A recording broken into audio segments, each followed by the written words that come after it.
The final word. The final word. The final word.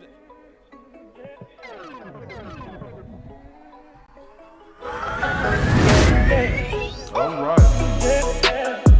We got the last one. This is the last one. The final word. I'm sad, man.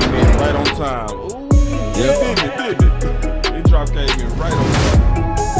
The final word. The final. Yeah, final word. I ain't talking no more after this. At least about this Yes. draft. Gonna be draft day at that time. Yeah, man. Can you smell the final word?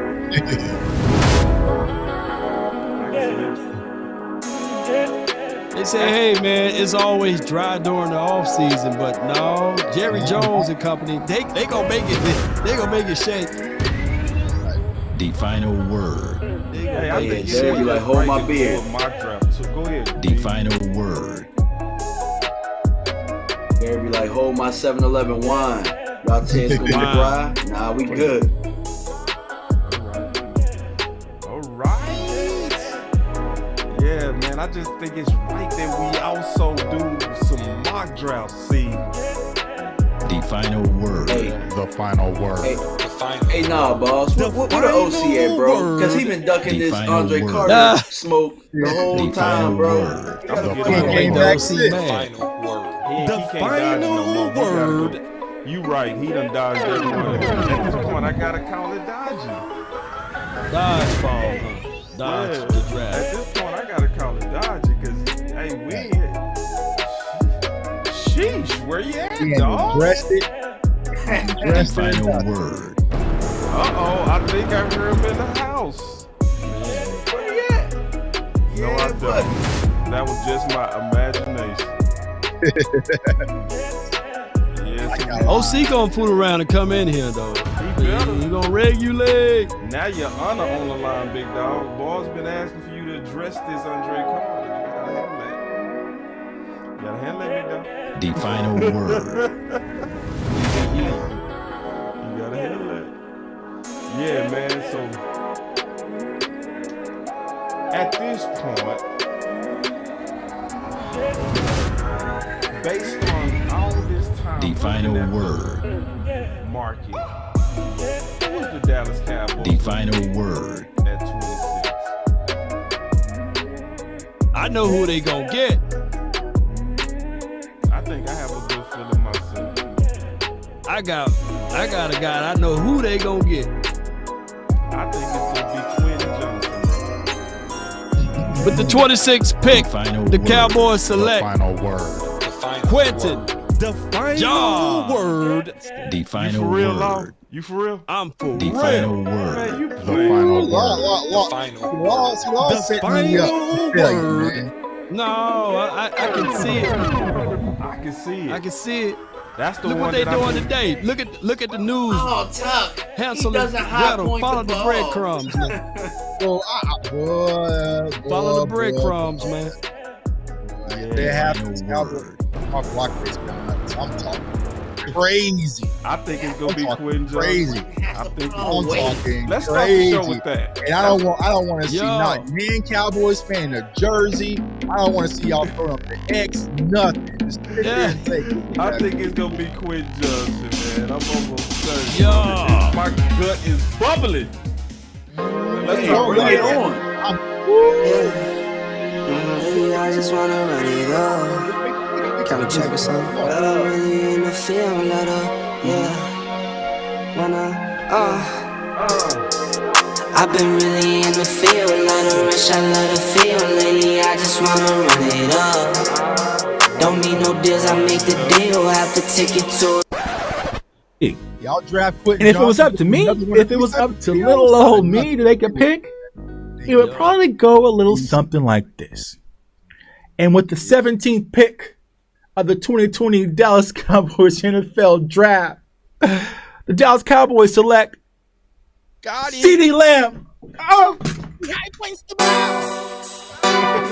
Mr. Radio Low right there. Yeah.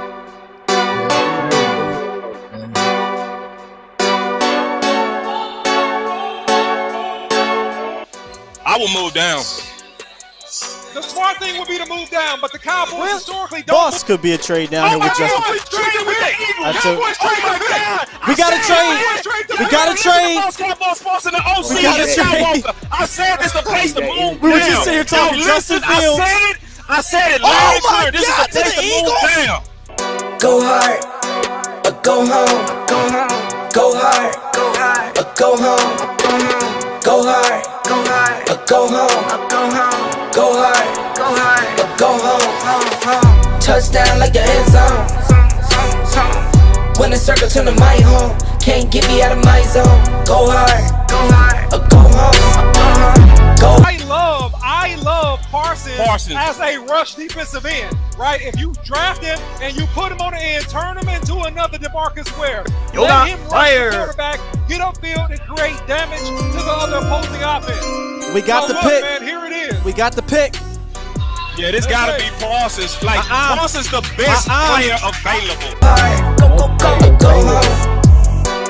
Yeah, these championship rings on my hands now.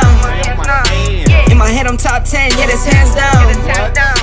You a squad, now you're looking man down. Funny how foes turn to friends now. So the Cowboys just selected Jake Ferguson with pick 129. Hey, I'm good. I love the pick. I love Hey, look, my voice might have been gone too, bro. Say that this is probably a reach. This is about might have been where that I excited. had Jake Ferguson. Really solid player from That Wisconsin. pick gonna come through for He can do all of it. He can can't block. wait. He can run routes. Yeah, I think He can actually make people miss in the open field. Have a race car like a Atari now. Call filling up, I need product again. Treat the business like a playground, might slide on you. Do me wrong, might slide on you. Do a backflip, cause I'm mad rich. I'm the definition of what that is. Go hard, or go home. Go hard, or go home. Go hard, or go home. Go hard, or go home. Touchdown like the end zone. When the circle turn to my home, can't get me out of my zone. Go hard, or go home. Go hard, or go home. Okay, man. Woo-wee. All right, so I wasn't gonna talk about it, but it really started from that conversation that we were just having in the intro. So, who is gonna be the pick at 26? I think everybody should put it in the chat. Everybody, let's record this moment. Let's put this on wax, and I want to hear why. Like, you know, we ain't got big in the house, so we gonna start with the original OG. Who gonna be the pick and why? With the 26th pick, the Dallas Cowboys select in the 2023 draft Quentin Johnson. Yeah. Here's the reason why I can tell you that they got when you went through and you combed through all of the 30-day visits and you listen to like the small noise that come from the Cowboys world, you hear wide receivers. You see the numbers of wide receivers. And if Quentin Johnson is there, they're going to draft him. If not, JSN, if he's there, or Zay Flower. They make sure that they cover everything about the wide receiver. And the reason being is today, I know you guys heard the news about CeeDee Lamb. They're going to exercise the fifth-year option. And we talked about this for many of times on this channel about don't let contracts go to the end of life. Don't allow teams to franchise tag you. Don't play on the fifth-year option. Well, the wide receiver, CeeDee Lamb, don't have an option to not play on it. It's a built-in franchise tag that not allow him to go into the market. So they have reservations. Whenever you allow something to get to the end of life of the contract, meaning that you don't absolutely 1,000% trust that player. The fifth-year option was designed for, hear me out, ladies and gentlemen. It was designed for you to hold that player for developing to see if you can get one more year out of that person before you give them a boatload of money, right? Remember, these quarterbacks was drafted early, and they said it took longer than 4 years to develop said quarterback. Do we have another option so that we don't have to let this guy go somewhere else upon which we drafted a player early. These guys that's in the first round need to have the ability to develop.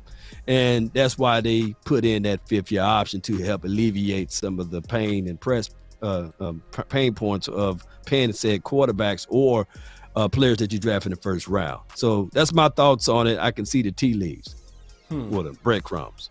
Yeah. So, who we go pick at 26, Tuck? I mean, I would love for it to be Law's pick, but if I had to kind of go on air and put everything on the table, I would say with the 26th pick, the 2023 NFL Draft, the Dallas Cowboys select Darnell Wright, tackle out of the University of Tennessee. You think he go fall? Yeah, I feel like there might be an opportunity.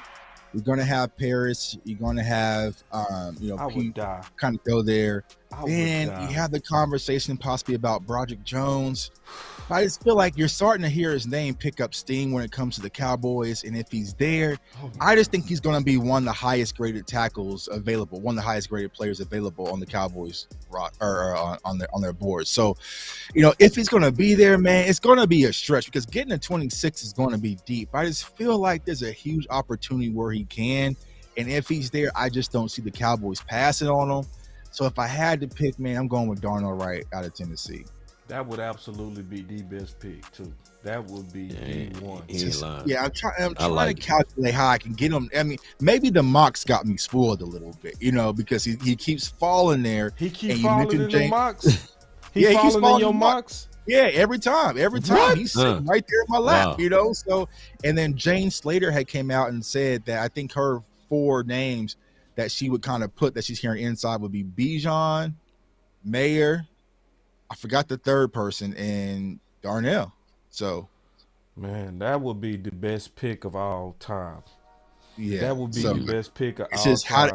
The real question is, how do we get him to us? If we can get him to us, or if we can get him in range, I would not hesitate moving up. We got to move up to 23, 22 to go ahead. How far would you move up? You say 22, 23? Yeah, I would too. Yeah, I would say easily. Yeah. How much would you give up? 23. I mean, to move up that far is not going to cost you much. If you got to give up a 4th or a 5th, hell, even a 3rd, but I don't think it's going to cost that much. If you can get like a 5th round pick, package it with 26 and move up to 23, just 3 slots to go get that caliber of player, I would absolutely do it. So, I'm in win now mode. I feel like this gives us the biggest opportunity to win now. That's so it feels void. It gives us our safety insurance policy in case something does happen with Tyron or Terrence Steele, and you get your future tackle and also guard of current right now. That would be the pick that I would think the Cowboys would just have to pull the card on, even if there's other quality, wide receivers like Quentin Johnson or the Zay Flowers or even the tight end position. I just feel like he gives us that extra boost of what we desperately need. New offensive line coach too, new offensive coordinator who wants to build up more power in the run game. Mike McCarthy has mentioned he wants more power in the run game, wants to commit to the run a lot more. It just adds up. And he was a 30 visit as well. So, Tuck, man, I'm gonna give you 1,000 stars on that one, man. Okay. You hit on him. That's an 8 to 10 year player. That's an offensive lineman. Absolutely. Easily, and then you don't have to look at that spot anymore and just be done with it. Be done with it. You have him and Tyler and Terrence to kind of roll with your future. And then, you still consider Tyler Biadasz as well if you want to, but you're solidifying the youth of the Dallas Cowboys offensive line, and you can kind of move forward and plug in a veteran if need be, but I think you're set. So that would be my and you wouldn't fuss that much of moving Terrence Steele at guard, right? Nah, because remember, right? Jerry Jones had came out, I'm not sure how many, bottles of wine he said. He said that Terrence Steele is absolutely going to play left tackle, right? But then Stephen Jones backdoor when he spoke, he says, Mike McCarthy and Coach Lowry, they want the 5 best guys. So they're not opposed to moving Tyler Smith back to left guard if need be. They are going to kind of go with the 5 best guys, which I agree with, and let things kind of fall from there. So they're not going to lock Tyler into a position. So if you go and get Washington and he's a better left tackle or a better right tackle, you give you the flexibility to move things around. You don't just have to plug him at guard and kick Tyler out. Because like I said, I love Tyler Smith, y'all. He did a great job last year, but he's not a better prospect than Wright. Like, he's just not. You know what I'm saying? So he's not. Imagine if you give Wright to Duke Mayweather, then what can you really do? You know what I'm saying? So it's like, you know, I would think that's the pick. Like I said, I'm just going off what the Cowboys board would say, and I just don't think there would be a higher graded prospect on their board than Wright if he was to fall to 26. So that's what I'm going with right now. I like that. For me, I think Tuck laid out an excellent argument. And even based on his argument, there might be teams that I think will probably have Darnell Wright higher on their board than what everybody else has tackles wise. There's going to be teams that has probably Darnell Wright above Skoronski, or so I could definitely see Darnell Wright. I think he might go earlier than what people think. Yeah. And I think what it'll cause is Dallas might try and move up, but they might get blocked, or somebody else might move up. Very interested in. And I'm going to go with the receiver route, like Law said. CeeDee Lamb just had, the fifth-year option. Yep. Yeah, and I think that pretty much kind of spells they've been hiding in plain sight. And I think the guy is Zay Flowers. You messing DMV? Yeah, I think it's Zay Flowers because I have on the strength of, just hearing they've met with Zay Flowers at least 3 times, bro. At least 3 times. They really like Zay Flowers. They like what he brings to the game. They met, like I said, they met with him at the combine. They brought him in. Everybody's talking Quentin Johnson, Jackson Smith, and Jigba. He's another one to watch out for too, JSN. But I think that Zay Flowers will be sitting right there, and I think that's the guy that they pick. All right, so me. So I think they going Quentin Johnson. Ooh. My favorite pick would be Wright. Easily. Mine too. Right now, yeah. But based on what I think go happen, I think the first round talent is go drop too fast. Right. So, most people go have around 20 first round grade. So that means by the time we picking, we would have to get aggressive to go get one of them top first round guys. Wright would be one of those guys, in my opinion, that would be in that top 20 of first round grades, So I don't see him making it, So I see the tackle run happening first. And I think it's going to push down the receivers. So I think it's going to be some Zay Flowers sitting there or Quentin Johnson. That's what I think is going to happen. And a reason why I think it's going to be Quentin Johnson, even though I would like Zay Flowers, I think when you look at what they already got in the building in terms of the height-weight ratios of those players, you got the route runner and the similar type of player with Zay Flowers with Brandon Cook. And now all your receivers kind of under 6 foot, So I'm having a feeling that they go look at Quentin like a receiver that's also a guy that can go get it and high point. That's just me thinking. That's what I'm just figuring how they go about it. That's just me trying to say, okay, if I wanted a basketball team, because I always say that, I want my receiving room to look like a basketball team. I want my point guards to be 6'2", 6'3", and I want my rim protector to be 6'11" to 7 foot with some weight, right? I want my small to have some agility, you know what I'm saying? And I want my shooters, we all know what each one does on the basketball court. I think that's how they go look at it. That's why I'm just kind of reaching and going with Quentin. I'm just thinking that's how it's going to align. And plus, for most of the year, he was like a top 10. And then at the last minute, he failed, similar to Calvin Ridley, where Calvin Ridley was like, oh, no, he's not going after 10. And he just... Right. Yeah. Now, let me toss this nugget out there. You're spitting some good stuff. Go ahead. I was gonna say, salute to my guy Joe Rog from CowboysBlog.net. So we were kind of messing around with some AI stuff, just trying to see if it works right. So in 13 years of Mike McCarthy at Green Bay, he has drafted 10 offensive players in the first round and 2 defensive players during his tenure at Green Bay. And also he's ran 11 and 10 personnel 80% of the times. in his coaching career while he was a Packers head coach. Jesus. So, you know, I mean, that's open. That's why I think it's a receiver. That's open up yeah, city. That's why I think it's a receiver, bro. Right. So I was like, so when we were joking Makes on sense. Twitter, I was like, when we combine our calculations, it kind of points to wide receiver. Only thing I'm tossing out right for is just from the simple aspect of just the way the board's probably set up. I would guarantee that Wright's going to be rated higher than Quentin Johnson or Zay Flowers if he's there. But if Wright, You say who go be? Right. Wright has to be rated higher than. Yeah. If he's there, at Oh, 26, for sure. you got to pull the cord. But if not, if he gets snagged, I feel like the Cowboys would go wide receiver.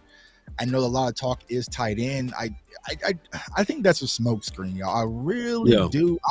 I wouldn't be upset if the Cowboys went tight end, but I would kind of be shocked. I'll say that. Well, they probably caught wind of other teams liking tight ends, and they want to stress it out so they can go ahead. So they can go ahead and But if the Cowboys want to get right, I think they start sweating once after Jones go, Paris go, Skoronski, then you can start sweating a little bit because then the run on the tackles can start going.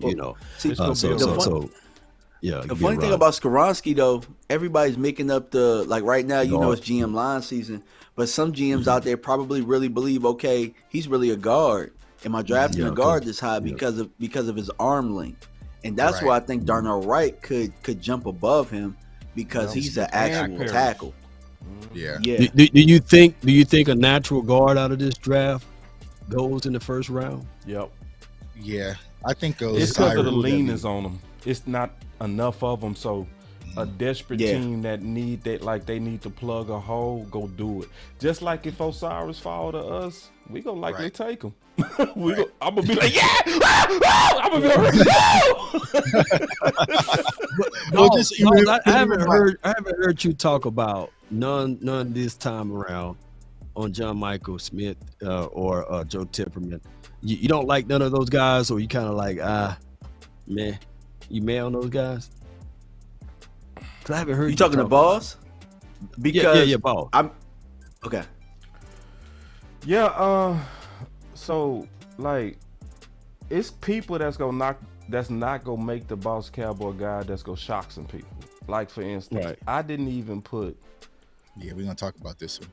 I didn't even put him in the Boss Cowboy guide. You know. You put John Michael in there at all. Mayer is not even. I thought you meant Mayer. Yeah, so you're talking about. You're talking about Mayer. Yeah, I'm talking about Mayer. I did not even put him in the guide. Like, wait. I gotta hear this. Yeah, I'm standing on it.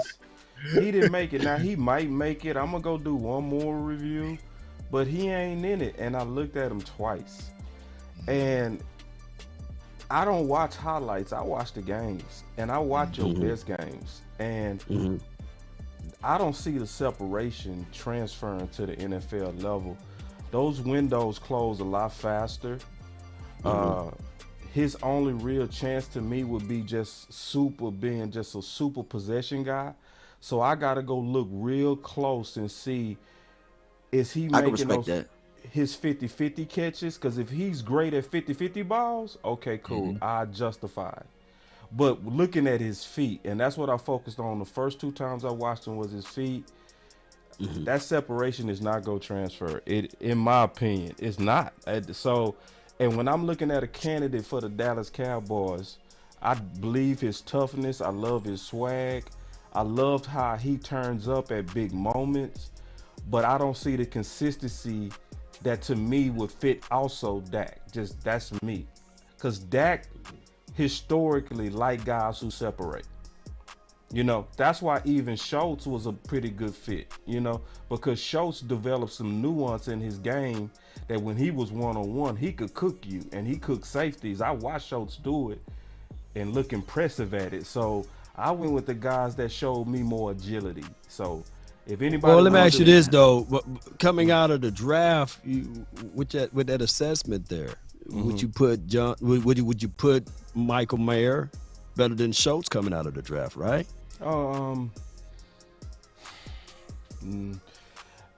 I see more upside potential, but I don't see the athleticism, and I don't see the wiggle that's in Schultz.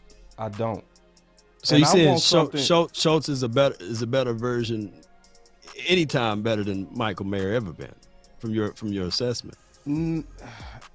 Schultz became that. I can't say that Schultz was that coming out, But I'm just giving. Yeah, I agree. And then I'm being all the way honest. I see your point though. I ain't pressing you now. I'm cool with pressing because this the thing, and I'm being all the way honest. Tight end is the hardest thing to get right. It is. Yeah. It's times to where I really thought I hit on some of these tight ends, like McBride. Like who? Just a simple question: who got better, take McBride or Mayer? Mayer. You say Mayer? Mayer, absolutely, bro. Over McBride? I'm gonna let you cook. It's because of the competition. I would say Mayer. You know what I'm saying? Because Michael. Yeah, go ahead, Dini. No, yeah, I was just gonna say like the competition he doing it against. Like it looked like McBride was doing it against. You know what I'm saying? Like a man amongst boys a little bit. So it's just like, how is that going to translate? With Mayer, he's playing that top level speed. He was playing against top level competition. So you could see it translating a little bit better. There were a lot more questions with McBride than there are with Mayer. Right. And y'all know I love McBride last year, but Mayer was a type of player that stepped in Notre Dame and became the instant number one tight end. And they even had a quality tight end. I forgot what his name was, like Titman or something like that, when he was a freshman. And the thing about Mayer, the huge attraction with him, he's only 21 years old, so he's still very young. But this kid just flat out dominated college football from the moment that he stepped on campus. High motor, high blocker. He does everything the Cowboys like, reliable hands. Now, he doesn't get separation, but the one thing he does is he actually extends his hands properly to make the catches. He has a great feel in the zone. Like, he is tight end one. Like, I don't know who Boss could have possibly had over him that he could not even be in the guy, bro. Like, nah, bro, he has to be in the guy. He has to be in the guy, bro. Based on he gotta be the guy. He definitely the most complete out of the tight ends. He's the most complete tight end. He's by far the most complete tight end in this draft. And I get it. Like, I like Dalton Kincaid and maybe the upside of what Darnell Washington can bring. But when you think about a pure tight end, that's inline blocker, sure hands, he can catch, he's reliable, aggressive, leadership, production, low ceiling. He's a very safe pick. And I feel like, honestly, I don't think the Cowboys are going to be in range to get him because I feel like he's going to go probably before the Cowboys even pick at 26. I feel like if I had to put money on it, he's going to be the first tight end pulled off the board. And he's probably going to go to our old coordinator, Kellen Moore. But, like, yeah, Michael Mayer is definitely, bro. He's dynamic. Like, I would say, if you want to have the conversation, should the Cowboys go tight end at 26 or not? Okay, I hear that. But for Mayer not to be top two, I don't know. I'm not talking about top two for other teams. I'm talking about for my quarterback. And if I'm looking for what fit, and this is just me, I'm looking at what fit Dak versus Florida State. Yeah, he's killed Florida State. Because when I write the guide for the Dallas Cowboys offseason guys. So I'm looking for guys that fit us. So like in terms of if I was just grading tight end qualities, he would be in the guide. But if I'm looking at, all right, do I see this guy getting separation in the league? I don't. And who does my quarterback throw better to? Guys that get separation. So I want my guy, even if he is not as complete as him, I want my tight end to have more wiggle in their game. That's the main reason he didn't make the guide. So you feel like Jake Ferguson? I do like. You say what now? So you feel like Ferguson has more wiggle than Mayer does? I do. I think he does. I think that's honestly the biggest strength of his game at the tight end, besides his blocking. I do think he has more wiggle. I see what Boss is saying with the wiggle with him, but that is something that he could develop. You know what I'm saying? You could work with coaches. You could work with your feet. Right. With the jab step. But to answer the question, Jake Ferguson and even Hendershot, both of them have more wiggle than Mayer. I would say Mayer is a better football player than both of those guys right now. He's the only tight end I would take at 26 and not think twice about it. Mm-hmm. Yeah. It's pretty much a guarantee. It's a guarantee. His floor would be Dalton Schultz. That's how So good he go come in. Mm. If he play for the Dallas Cowboys, you saying he go come in, he go do about 700 touchdowns? 700 yards? Well, it depends on how they separate things with him and Ferguson. You know what I'm saying? But let's say, for instance, you don't have Hendershot and Ferguson, right? And he's the guy, and he stepped in, and he's the lead role and snaps. Yeah, absolutely. Dak Prescott would love Michael Mayer. In my opinion, if he shows, then you gotta start him. Period. And I don't. Right. Yeah. You know what I'm saying? So I feel like absolutely. Because if you get a guy, I think he can start over them. I think he can beat him out. Right. Oh yeah, he's if definitely it's in your beat him mind like he got to beat them out. It's like, now if you get him, he the guy. And so if he the guy, what are you expecting out of him? If the Dallas Cowboys, what would be what you would stand on and say he getting ready to do this? If he came to Dallas rookie season, I would say 700, maybe 5 touchdowns. Yeah, it's the crazy part about it though. With Mayer, Boss, with a less. Now I know it's crass for me to do this, but he kind of almost doubled Jake Ferguson college production with one less year than Jake Ferguson, right? And I just look at it like Mayer, he would still have growing pains, but as much as we've seen Jake Ferguson get freaky with it right there on the field, what would we think Mayer will be able to do? And so just to give you some outline with that law, Michael Mayer, deep catches, he had 8. He was first ranked amongst all tight ends. 218 deep catches for deep yards, first in college football. Contested catches, 17, first in college football. Only 4 drops. Like he can catch contested. Maybe, sometimes he might not catch the right film, but like his hands are reliable. He extends properly. He feels the zone, like he reads, like everything is there when Michael Mayer is there. And what a lot of people don't understand is like something that doesn't show up on the stat sheet is a chain mover. And Dallas Cowboys have always had a tight end that can just move the chains from Jason Witten to also Dalton Schultz. Like on third down, that guy is going to be able to find the hole in the zone, get the ball in his hands, and keep the drives alive. Like Michael Mayer has a lot of quality. He's very pro ready out the gate. Like it's just a little bit of maintenance you have to kind of work on, but he's very high floor type of prospect where it's like it's really hard to miss. I would be shocked if he doesn't turn out to be at least a Pro Bowl caliber tight end. My boy, hey Boss, with the super chat say Mayer has the worst athletic testing of all the tight ends coming. The Georgia tight end has the best scores and he's stronger and faster.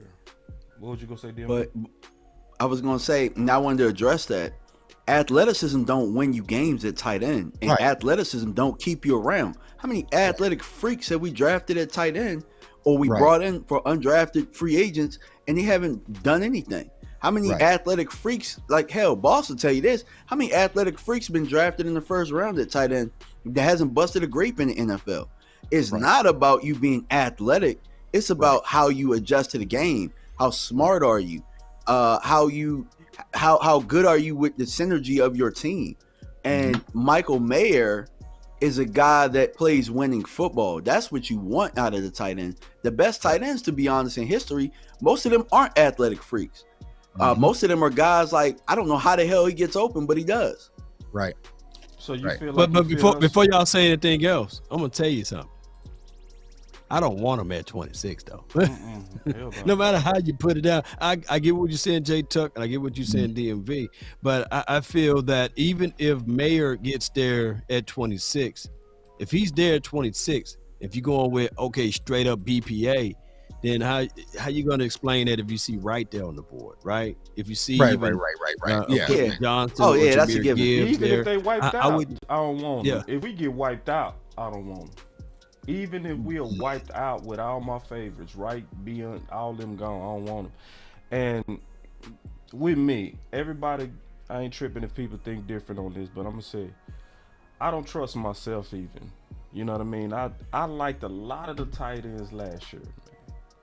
And this is what I think going on with tight end. I think honestly, I don't think the league is caught up, in my opinion. That's what I think is going on. I think the whole league has caught up to tight end. Because that was one thing that stood out with that Mike Myers interview. is he talked about how linebackers have become more tweener, and what he would do to counter the modern defenses is he would basically start running and going power smash football. So I think the byproduct and the person that the group that's suffering the most from the adjustment of the league to try to go against passing teams, I think it's tight ends. I think they the ones who taking the hit because the first round, second round, third round production, especially year one, is you don't see it. Like just most tight ends, even in general. Like you literally got to go all the way back to Jeremy. You got to go back to Shockey to see a first round tight end, or you can add Pitts. So you got to have a Pitts type, or I kind of disagree. I kind of disagree with that. And the reason I disagree with that is because I think it really just depends on your system. The league ain't caught up to Travis Kelce. They ain't caught up to Mark Andrews. They ain't caught up to hell. It's but how long did it take them? Dallas Goedert is starting to see, and that's the you talking about now the top 3 tight ends. No, but what I'm saying is maybe those guys, maybe most of the guys aren't those guys. You know what I'm saying? Sure, I get that, but I mean, Andy Reid has found tight ends in every era that he's found them because the system is friendly to him. You know what I'm saying? So, I really just Mike McCarthy.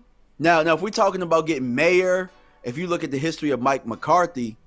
Yeah, I'm with you, boss. I understand that because he's not a guy that's going to have his tight end be a focal point of his offense. So why get him at 26? I understand exactly what you're saying, right? But there are teams out there and there are offensive coordinators that find ways to scheme their tight ends open, and they happen to be a certain type. Yeah, in system and scheme, it would allow. If you pull that list back up, boss, if you don't mind, you had Isaiah Likely up there. Yeah, my old list. Greg, your old list. Yeah. And I want to ask you guys and be 1,000 with me in the chat, y'all.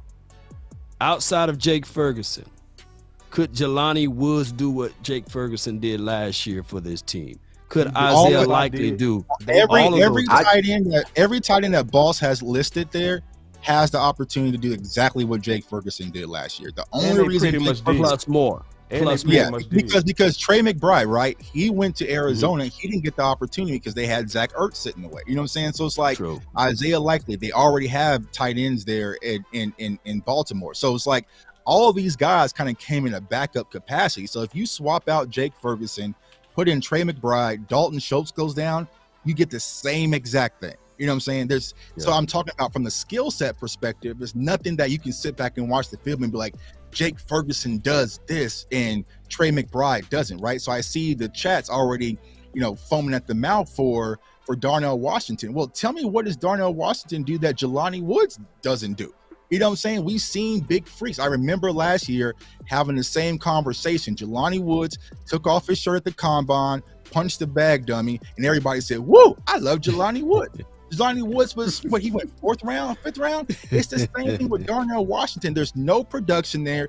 There's zero film that you can sit back and say Darnell Washington is going to be this. He's just a physical specimen with upside. But I feel like you can plug in a lot of these players and probably would have got the same production that you got from Hendershot and also for Ferguson. So is tight end a need that if you're trying to rebuild your franchise, you should go tight end? Absolutely not. There's so many other positions you should go.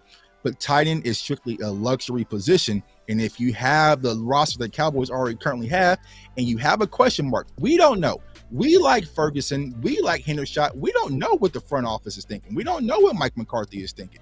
You know what I'm saying? Because when Dalton Schultz came back, he got a spot right back. He was just right back in there. Yeah. So it's just like, do we know? Are they fully sold? Now, I would think they would be because they just moved on from Schultz. But if you're able to get a Michael Mayer and toss him in there, he is going to be a day one ready prospect. And we know we always talk about Dak likes wide receivers and tight ends to know where they need to be on the field. That's Michael Mayer. He knows where he needs to go. He's very cerebral, high IQ guy, high quality leader. He's only 21 years old. So I would definitely understand if they went that route. Well, I'll say this. If we end up getting him, I would accept it. I'd be like, all right, we got him.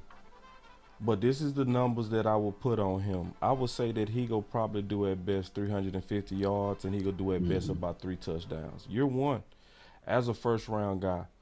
I just think that's what would happen to him, especially coming in under Ferguson and Hendershot, because I don't think they go give it up. He'll end up being, if we allow him to compete. Now, if they just throw him out there and say, all right, you the guy, because we drafted you at 26 and we finna show we right, you getting ready to be the guy, I would say at the absolute most, he go do, I would say at the absolute 600 and about 5 touchdowns.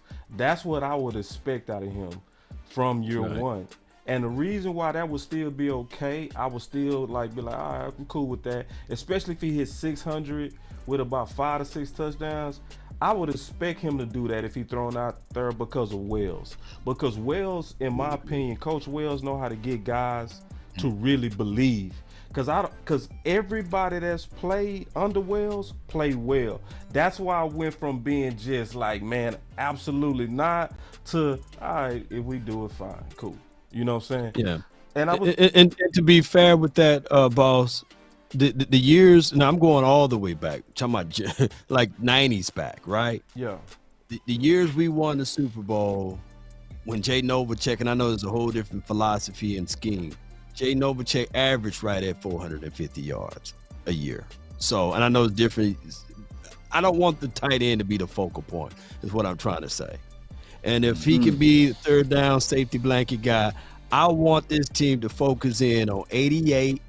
And what number did they give Cooks? What number is he? 3? Did they give him 10? 88. I don't think they give a number. What? I want them to focus on 88 and Cooks. You know what I'm saying? Right. And let Ferguson and Hendershot be those tight ends. And also, if the Cowboys decide to say, okay, they look at the jersey sales, nobody's buying 82 anymore, and they want to draft a tight end in the first round and slap 82 on him. He looks, he chiseled in just like Jason Witten, for crying out loud. Then lo and behold, let it be a marketing push. That's what the Cowboys do, right? Well, I mean, Stephen Jones even came and said, Stephen Jones even said, he was like, tight ends that can play the Y and play inline and block and catch are rare these days. And so that's Michael Mayer. I'm gonna ask y'all this question: Who's an athletic freak at tight end right now in this draft? Because when I think of athletic freak, I think of Vernon Davis. I don't see no damn Vernon Davises running around. So we keep talking about all this athleticism. Well, let's start this. When any of you guys watched Darnell Washington, did you guys see athletic freak, speed, monster on film, or was that all just started from the combine? Exactly.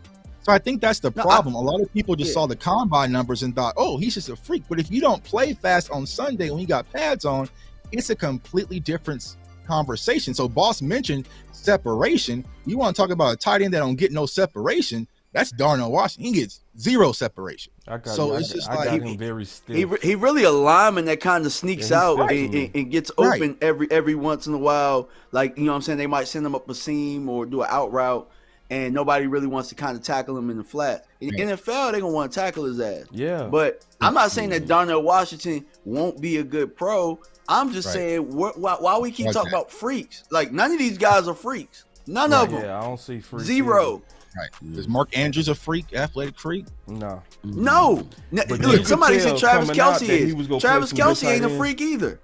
Yeah, and that's why what I want to see in Mayer, the main thing that I want to see in Mayer, I'm going to go back and look at one thing. I concentrated on his feet the first 2 times. This time, I'm going to watch how he attacked the ball. How he attacks the ball is going to let me know if I'm going to put him in that guard or not. Because it's I was going to say, watch his hips. I think his hips ain't that flexible. Oh, yeah, that's why I'm he got stiff hip. His hips and feet stiffy. But I got to see if you able to, like, win when that ball is in the air and you got to attack it. If he can do that, I'll say, all right, I'll rock it. But this is the last thing I'm going to say about this tight end, and I'm done with it until next year. Oh, yeah. I was talking to West Coast, and appreciate you, Eddie B. We was talking about the habits of the Dallas Cowboys. And the habits of the Dallas Cowboys, and I'm shout out to West Coast because this was his thought. And I want to echo that I got this thought from him that where he get credit for the thought, but it's a good thought to me. We were just talking in general about what works for the Dallas Cowboys. And actually what works for the Dallas Cowboys is getting tight ends in later rounds because it's never failed us. It has never failed us. We have successfully transitioned every tight end to tight end one with no problem. Every one of them. Every one. You know what I'm saying? So like literally we went from Witten to Schwam. No problem. Hit 600 yards. Bow. Then we went from that to Jarwin. Bow. That worked. Jarwin went down. We went that to Schultz. Bow. Like, and all of them was late guys, even Witten. You know what I mean? Then he was like, look at the tackles, look at the offensive line. Where do we really do well? First round. Early. So it's like, that's a good point. Like, and his point was build what and do what's been working for you. I'm like, that's an excellent point. You know, so that's how I'm gonna summarize kind of like the strategy of tight end and looking at it at 26. But if I end up putting in Mayer in the book, y'all gonna know why. If he end up getting in the book, it's gonna be because gotta be in the book, bro. We your bros, bro. We looking out for you, dog. Let's put him in the book. You can put him at 5th. But I'm giving my specific reasons.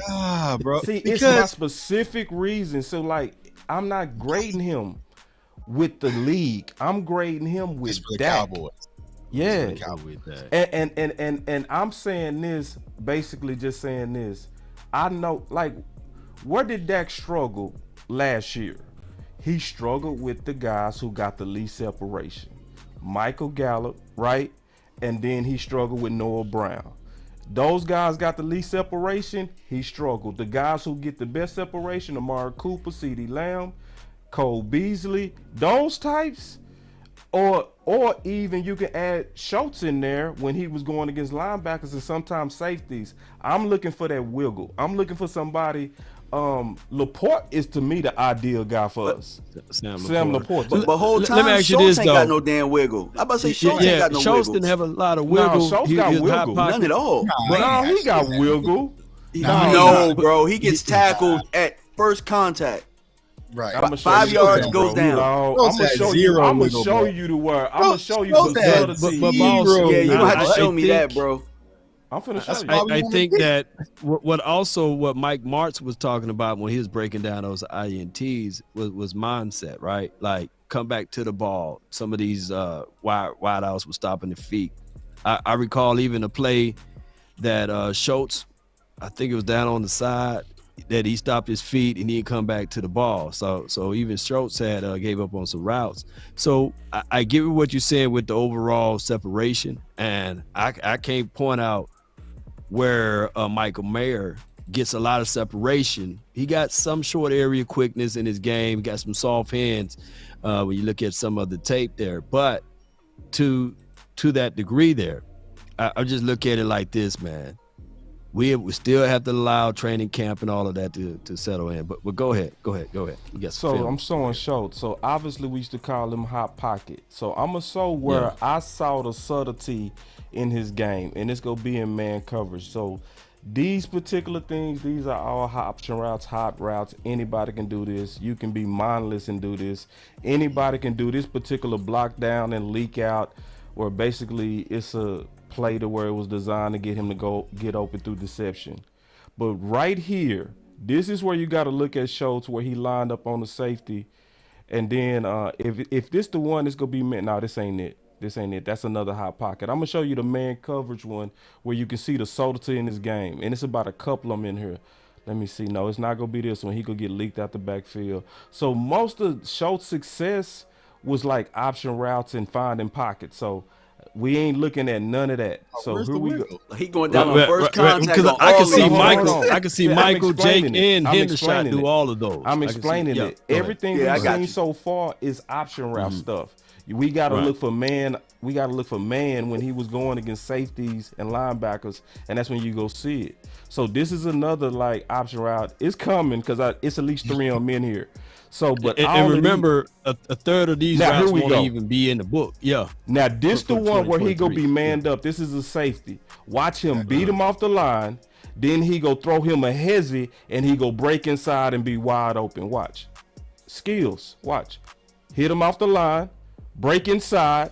Get the separation. Bang! He got hit.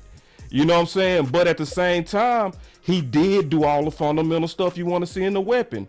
The dude pressed on him. It's a safety. That's man coverage. And watch him. He hit him off the line, got his hands off him, got on the upfield shoulder, hit him with a hezzy, caused the separation. That's 4 yards of separation right there. Wide open on man coverage. That's the wiggle I'm talking about. I'm going to show you another play he did it. Let me see. But you got to look for man coverage. These are option routes ain't gonna show it. These type of design plays that's designed to get them open, that ain't gonna work. You know what I'm saying? But I'm waiting up because I know it's about 3 on men here because I did the film breakdown and I looked at his game. So option route stuff, we ain't count none of that weak stuff.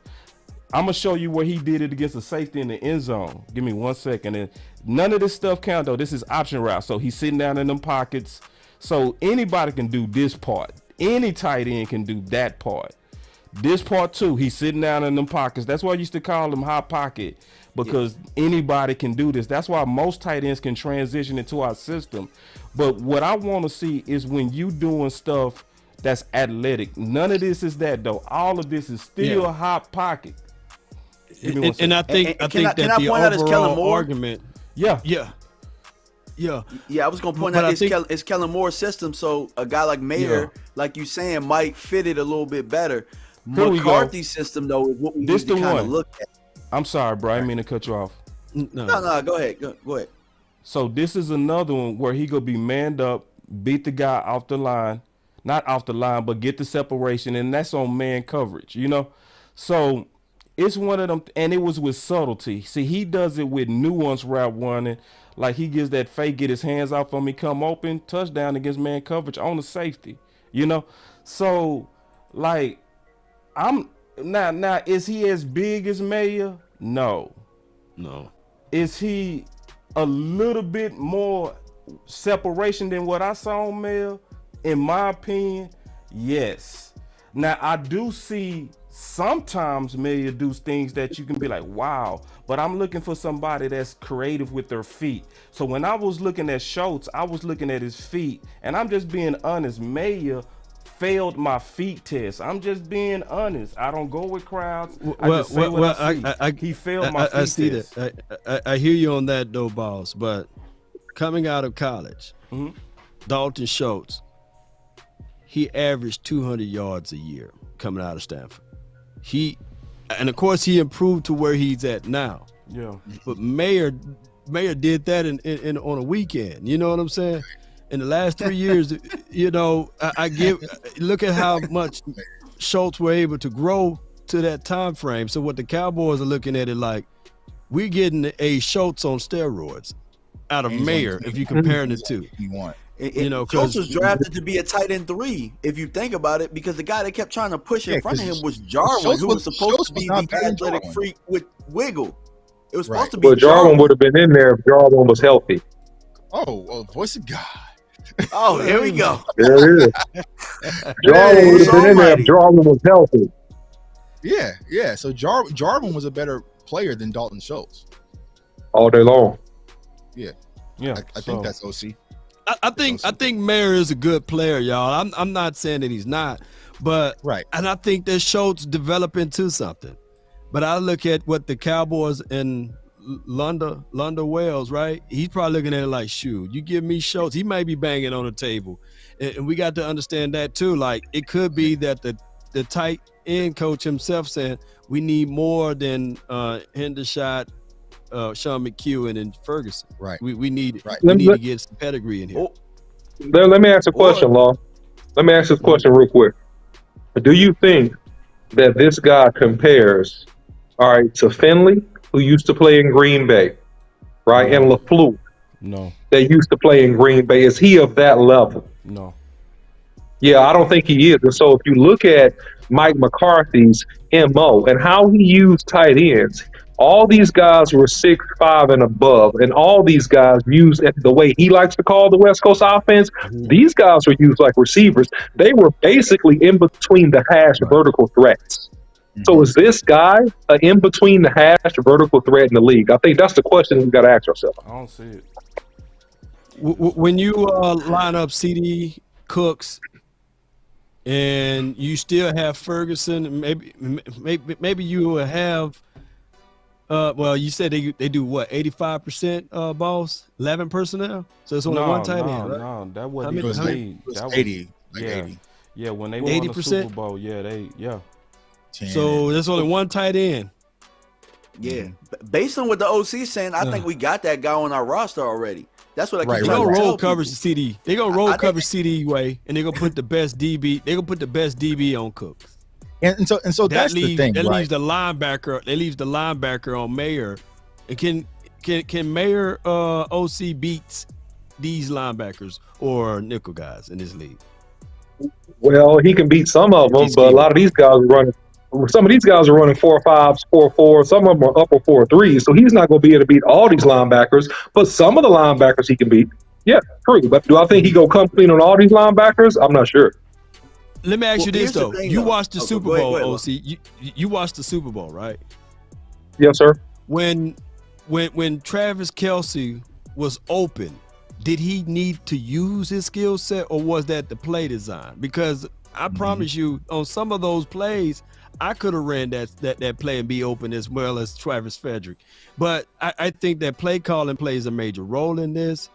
And if the Cowboys have a certain concept, and I'm not saying that Mayers is Travis Kelce, but what I'm saying is I think that we may be overanalyzing this because we were so fixated on watching Kellen Moore scheme, where he didn't know how to scheme people open, that now we're looking at skill set of a player to get open. And also, I think you bring up a great point. I'll be real quick, Tuck. I think you bring up a great point. A lot of it is scheme, and I think we saw scheme when we saw option routes designed to get shows open underneath, right? I think we saw that in the Kellen Moore system, and that's why I was trying to catch us up to a contrast on how they will be used projected-wise in this West Coast offense, which is more so of a vertical threat, right, than I think an underneath safety valve threat. I think that he uses flares, wheels, and crossers in the West Coast system for those check down and hot routes more frequently than he would use a tight end just sitting in the zone. So that's just the difference. And it's a flavor concept. Everybody don't like chocolate ice cream. Some people like, pralines and cream. So it's a flavor thing in this situation. But that's my thought. Go ahead, Tuck. Sorry about that. I think the thing that a lot of people don't consider, right, because you're kind of saying, Law, about Travis Kelce getting open. Like, anybody know the wide receivers who were at Notre Dame with Michael Mayer? I was about to ask who's the quarterback, because they never have a quarterback. And see, that's the thing. Michael Mayer was the focal point of the Notre Dame offense since he's been there. So it's just like he was that guy. And so a lot of the targets came to him. So he's handled double teams. He's seen everything come his way. It's like I said, he was first in college football in deep catches. He played in the slot as well. Like, he did a lot of different things. So am I saying that he's the slam dunk pick for the Dallas Cowboys? Absolutely not. But if they want to upgrade it because it's a luxury pick at 26, and you might get your tackles wiped out, I could see him being high on the board. That's all I'm trying to say. I'm not beating on the desk heavily for Michael Mayer like I was beating for Pitts, because Pitts gave you a little bit something different because he's more of a hybrid wide receiver. But if you want someone who can be your inline tight end that can block, you don't have to create a different packages, but also he can sit in zones. He can also beat man coverage, reliable hands. He can come downhill. Like, I get it. I absolutely will he get need a quarterback next year? Quarterback. Will he need a quarterback? Yeah, will he need a quarterback? Yeah, we got one. That's why it kind of makes. I'm just saying in general as a weapon, because see, that's another thing about tight end that bothers me is the position of value of tight end. They so quarterback dependent. It's almost right. And scheme too. Yeah, scheme dependent. That's very, very true. Like, you got to be the featured guy. We got to scheme to you. It's like we got to do everything for you. Versus if we get like a weapon that's gonna likely beat her, likely it's gonna be a Quinn Johnson there, or it's gonna be a Zach Flowers there. So it's it's what's gonna piss me off. I'm gonna be all the way honest. If Quentin's sitting there, or Zay sitting there, and we go. Oh yeah, we moving fun of you. I'm going crazy, bro. We moving We ain't picking no mayor over. We ain't picking no mayor over Quentin Johnson and Zay Flowers, bro. It's just not happening. Likely who gonna, you ain't even got to worry about it. Nah, I'm worried about that. Which one give you the heart attack more, boss? Yeah. Them drafting that over Zay Flower and Quentin Johnson, or the other news that the Cowboys trade up to go get Bijan Robinson? I would have said Bijan over this all day. Like you would trade all the way up to the 10th, 11th pick. Nah, I ain't. Oh hell no! Nah, I ain't moving up. Not even one. I wouldn't move up one pick for Bijan. I wouldn't move up one. I wouldn't move. The only thing that I'm moving for is Wright or Broderick Jones. That's it. Them two. Jones. Agreed. I wouldn't move up for Broderick. I move up for Wright. Well, there's I another would move over either one of them. You would move up for Broderick if he's within reach. With who? Because I think Wright. In my opinion and in my gut, I just feel like Wright is like the most. I feel like Wright's gonna be the better player, and I feel like Wright is gonna be higher on people's boards. I think Broderick could kind of fall to you before Wright would. I see that too. That's just my gut too. That's my gut though. It ain't nothing. I ain't got no source. You know what I'm saying? We got us another super chat, and then we go. Ain't nothing like that though, man. That feeling, man. If you see a guy that was high on your board and he falls, Washington's agent in the building, man. Yeah, got his agent. they want us to fight y'all. My boy Q say, Mayor, that is slower than watching a future tackle. This is resounding no. We will stop it. Get them OC and boss. Well, you know, who was the fastest combine prospect last year in the tight end position? I don't even know. Exactly. But it doesn't matter. And I was gonna say it probably was like Likely or somebody. Sometimes I think Likely or maybe Greg Dolchich. And sometimes people just got difference of opinions. You know what I mean? And I'm learning to just kind of sit back and embrace it, because the grass is gonna tell a story at the end of the day. And then sometimes people go be wrong, but they was right. And sometimes people go be right and they was wrong. This is what I mean by that. Most of these players' careers depend on where they land. You know what I mean? So if you come into this tight end room, you already at a disadvantage. You know what I mean? Because you behind two people now. You know what I mean? But if you a left guard, you came to the right place if you want to start your career right. So like, I don't. That's the only position. But I'm just saying in general, as we kind of go through these differences, because this always happens during draft season, we get real passionate about our ideas, like all of us do. So I'm just trying to kind of get more measured in hearing people out and trying to hear the whole case, you know, because sometimes I change, you know. So if you talk me into something, I change. I want to definitely deal with something, but I'm not offended at so far not having May in my book, because I'm a man like that. If I don't feel it, I'm not gonna do it. Like, and I want everybody to trust me. I want you to trust me, not that I'm right, but that I feel like I'm doing the right thing, and I'm giving you my specific reasons. Now, if I end up being wrong, I'll accept that. I'll say if he end up being a Cowboy and he do 700 yards, 800 yards, 8 touchdowns, I'm gonna be like, oh my God, I need to go back and I'm just bad at tight end. I would just admit it. Tight end don't trust me. So and that happened though sometimes. Since you're saying it just from the Cowboys lens, okay, I'll let you slide. But if it was overall, I couldn't let my dog go out like that. No, it's all good. Honestly, I'll bet anybody Michael Mayer's going to be the top tight end out of this year's class next year, and I'm willing to take any bets, super chats, whatever y'all got. You know what I'm saying? You know, next year, but easily over the course of maybe 3 years, so there's some guys that might pass. Some other guys. You know what I'm saying? Because you know, you got you know, there's a lot of different guys that can do a lot of different things, like we talked about. But I'm thinking about just next year out the gate. He's going to be the first tight end out the gate that's going to make an impact easily. Like I said, he ain't. If I had to put money on it, he's not going to be there at 26. He's going to be the first tight end off the board. I feel like he's before you take that bet, I think it would be wise to make sure he go to the right place. I'll take it right now. I'll take it right now. Because if Pitt suffers from a quarterback, don't you think he need a quarterback?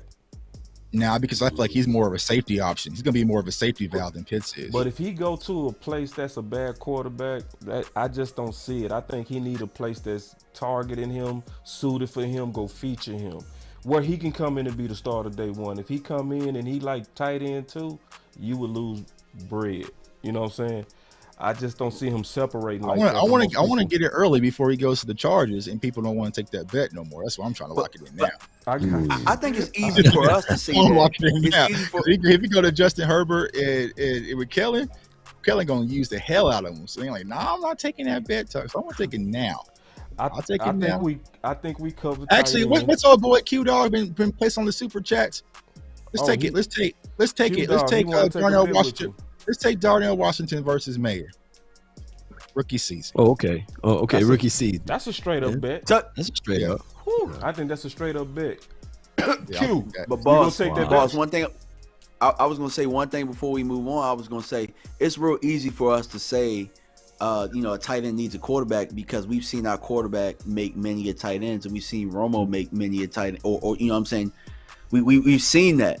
From other teams' lenses, they might look at it and say a tight end makes their quarterback better or having a security blanket. So we got to keep that in mind as well. But we know Dak is going to do what it do. You know what I'm saying? Right. A lot of these fans don't know that, but we know that. Yeah. We do know that. And it's a lot of it's a lot of the same system vibe since 07, right? Right. So we're moving on from the digit system. It's going to be a different language, different philosophy, and it should be different results as it relates to how we target wide receivers, tight end, and running the ball. So this is going to be new for us. No, this is, man. So the Thursday and I like fun. it.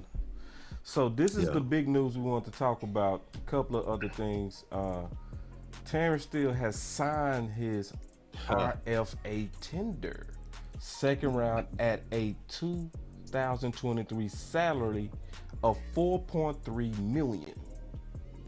But this is the key part to me. This is the part that make me hit the button.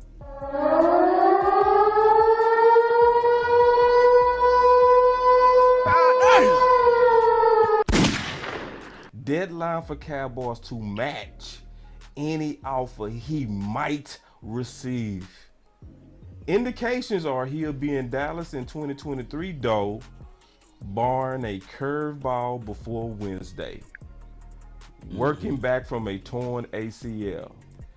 That tweet sounds like that with him signing it, it could be, even though it hasn't been yet, sounds like somebody that could come in and try to make an offer for Terrence Steele. Should we be cool or should we be afraid? I'm going to start with you, OC, since this offensive line stuff. Yeah, I think that we should be not afraid, but I think we should be very attentively paying attention to this. To April because 26, yep. Yeah, because at the end of the day, it's next Wednesday. So, anything can happen in a week. Now, the thing that the Cowboys have on their side is that he has a torn ACL, and, people are uncertain about that in most situations. But if they have a good training and rehab staff, whatever said team, and they have an eye for the future, they could come in here and offer Terrence Steele a 4-year contract at around 45 to 50 million.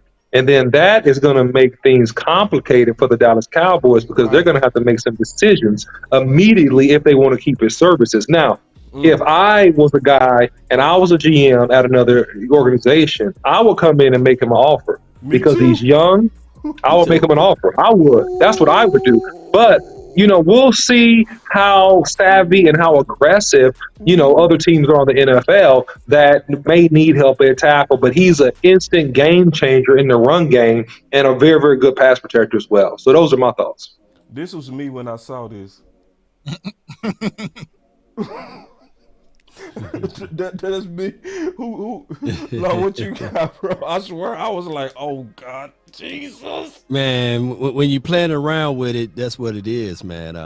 Who out there saw Chance the Rapper get a lot of heat this past week, right? Yeah. He was out there having a good time, and the cameraman saw him, partaking into another lady, right? Yeah. Dancing, and it was all in good fun. It's for the culture, right? Mm-hmm. So the Cowboys, I'm gonna ask you guys in this second round, who is better than Terrence Steele in this second round right now? Nobody. Nobody. Right. Nobody. Nobody. Not right now. No. Nobody right now. So the Cowboys are playing with fire, and it lets everybody know that they're shopping, that they don't mind their lady going out, partaking and dancing with someone else, and if she like what she can get out there on the street, then dance with it. But you're gonna have to pay me, which is a second round draft pick. Plus, I would try to match it. I would try to match it. But another team right now, if they want to play some mean bone with the Cowboys, they can drive the price up, right? And they can get them a second round draft. You can get rid of their second round draft pick for one of the best right tackles in this league. So it's playing with fire, but I can tell you right now that reason why he signed today is because in order for him to be inside the facility with the Cowboys, he got to be under contract. He can't go under there without contract. So that at least secure him if anything else happened by him working with the team under the confines of the Cowboys or within the confines of the Cowboys. And I just look at this collectively as the Cowboys always trying to be the smartest guy in the room. They look at it like, hey, he's an undrafted guy. Let's see if we can squeeze and get more and more resources out of him. Let's say a second round draft pick from an undrafted guy. That's what I look at it as. They don't value him that much. Playing with their food, man. They're playing with their food. Yeah. I was gonna say, for me, I'm not that worried, right? And that might seem a little bit different than what everybody else is gonna say. I understand how good Terrence Steele is, but maybe the Cowboys are salivating at the mouth at this talent at the tackle position in this draft, and an extra second round pick that ensures that maybe you can go up and get a Darnell Wright. You know what I'm saying? That gives you the extra boost to be able to go ahead and do that. And, you're getting a healthy guy that's going to come in here and help you. So I think that they're using the amount of tackles that's out there as leverage here. Now, if a team does come in here and offer wait, I gotta clap for you for that one, bro. I clap for that. Using it as leverage, bro. I wasn't expecting that, dude. Because at first when you start talking, I was over here like, oh hell no!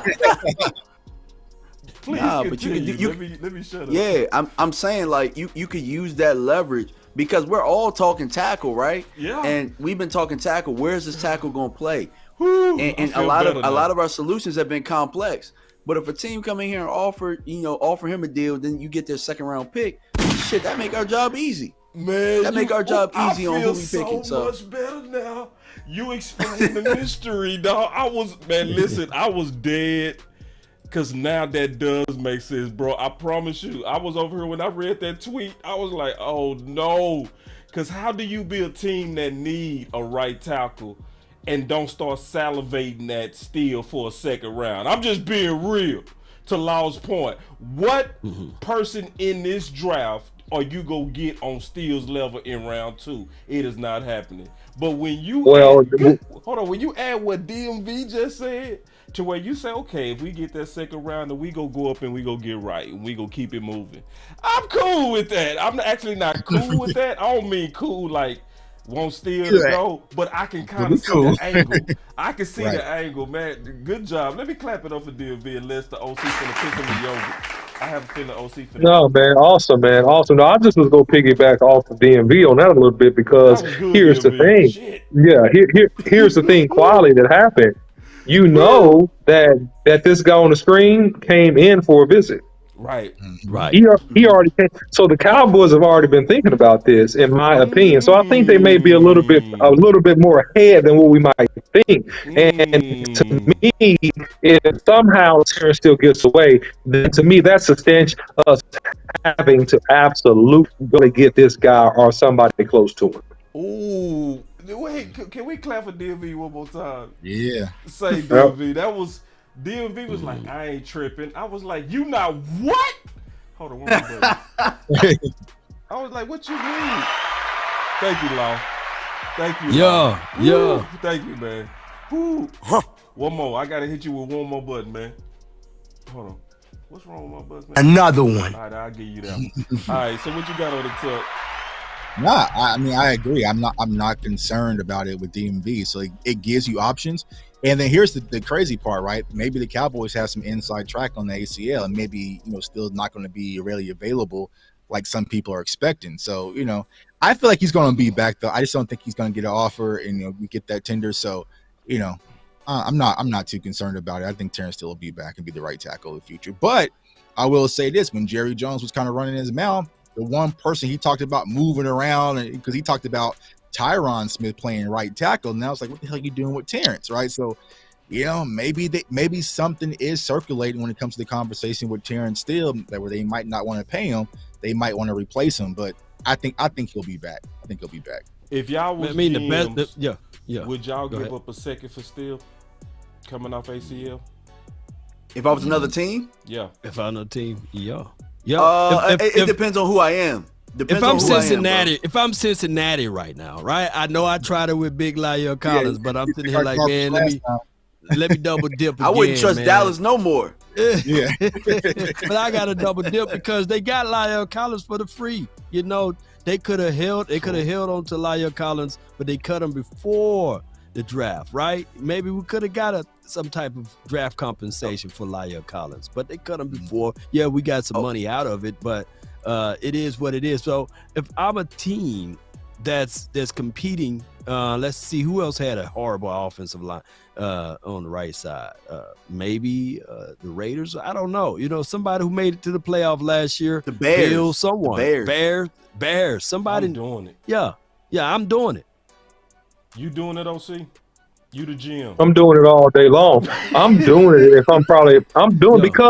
because he's young, and I'm gonna be smart about it. I'm not gonna rush him back. I'm not gonna have him out there in September. I'm gonna say, big fella, we got a little bit of time.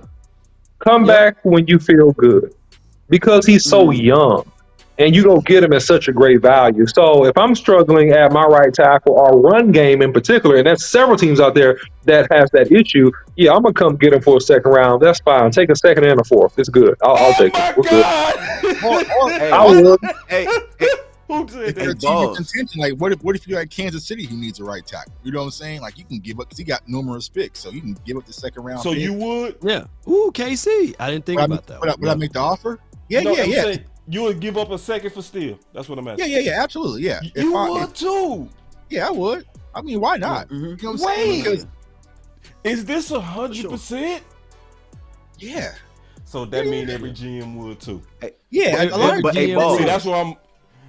But if I'm the Cowboys, I'm driving down the price the best way I can without sullying his name to the degree of talking about him, right? Because last offseason he won the workout award, right? So what I'm gonna do is I'm gonna announce to the people, yes, I see him only as swing. Yes, I can see him being kicked back inside as guard, because we all know that guards get paid lesser than tackles. So I'm sullying, I'm denigrating as much as I can, but I'm trying to uphold the man's name by not smearing it out, because there's nothing that you can really say negative about him, because he's such a hard worker. And that's why I believe Duke Manyweather, if you go back, he was posting tons of clips. He was being the guy that was putting out fires, because they were trying to start the narrative of, hey, he's horrible, he's sus at pass blocking. And if you go back to Duke page by like last week, he was putting up evidence and clips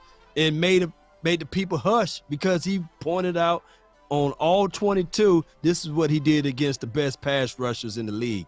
And it had to make him stop. But if it wasn't for Duke and people like you and I that do this, his name would have been stretched out on all type of articles on how bad he is as pass pro blocker. Here's what we need to do. We probably need to make a pact to kind of bury this right now, because if we start talking about it, we don't want to signal everybody like, who is this Terrence Steele? The Cowboys talking to? You know what I'm saying? Hey, I'm good with it. Here's the thing, bro. Dallas holds all the cards here. Dallas holds all the cards here, bro. Look, I'm gonna go with something that Boss has said. If a team comes and trades you that second round pick for Steele, Jerry Jones will win GM of the year, bro. Because understand the flip that they would have taken with that, bro. Like, he was an undrafted guy, right? They offered him the tender, and somebody came in here and you got a second round pick. Like, you flipped the undrafted dude in a couple years to a second round pick, bro. And then you can use that to leverage and move up or do whatever you need to do. So Dallas, and if he heals up, then you got you a good player. So Dallas in the win-win right here. Yeah. I feel much better since you spoke on that. Much better. Coach Marv got a super chat, and he says, Law, in the history of FA tenders, only one player has ever signed to another team. It's not happening. But that could be anecdotal, though, Coach. Yeah, you know, because the reason being is we've seen that this type of situation, a guy that played up to the level that we've seen in the last 2 years, coming from an undrafted spot, and holding it down, I just see gave up 1 sack in his stats. Right tackle, man. Come on, all of us saying that we would gave away a second round, like we should be just a tad bit nervous. Just being honest, yeah, we should be. We got 6 days. I'm not sitting over here cool because the past say that it never happened. Like the Cowboys have done things that has never happened before either, like having a franchise quarterback, play on year 4 after having the type of 3 years that he had. I've never seen that in the history of the league either.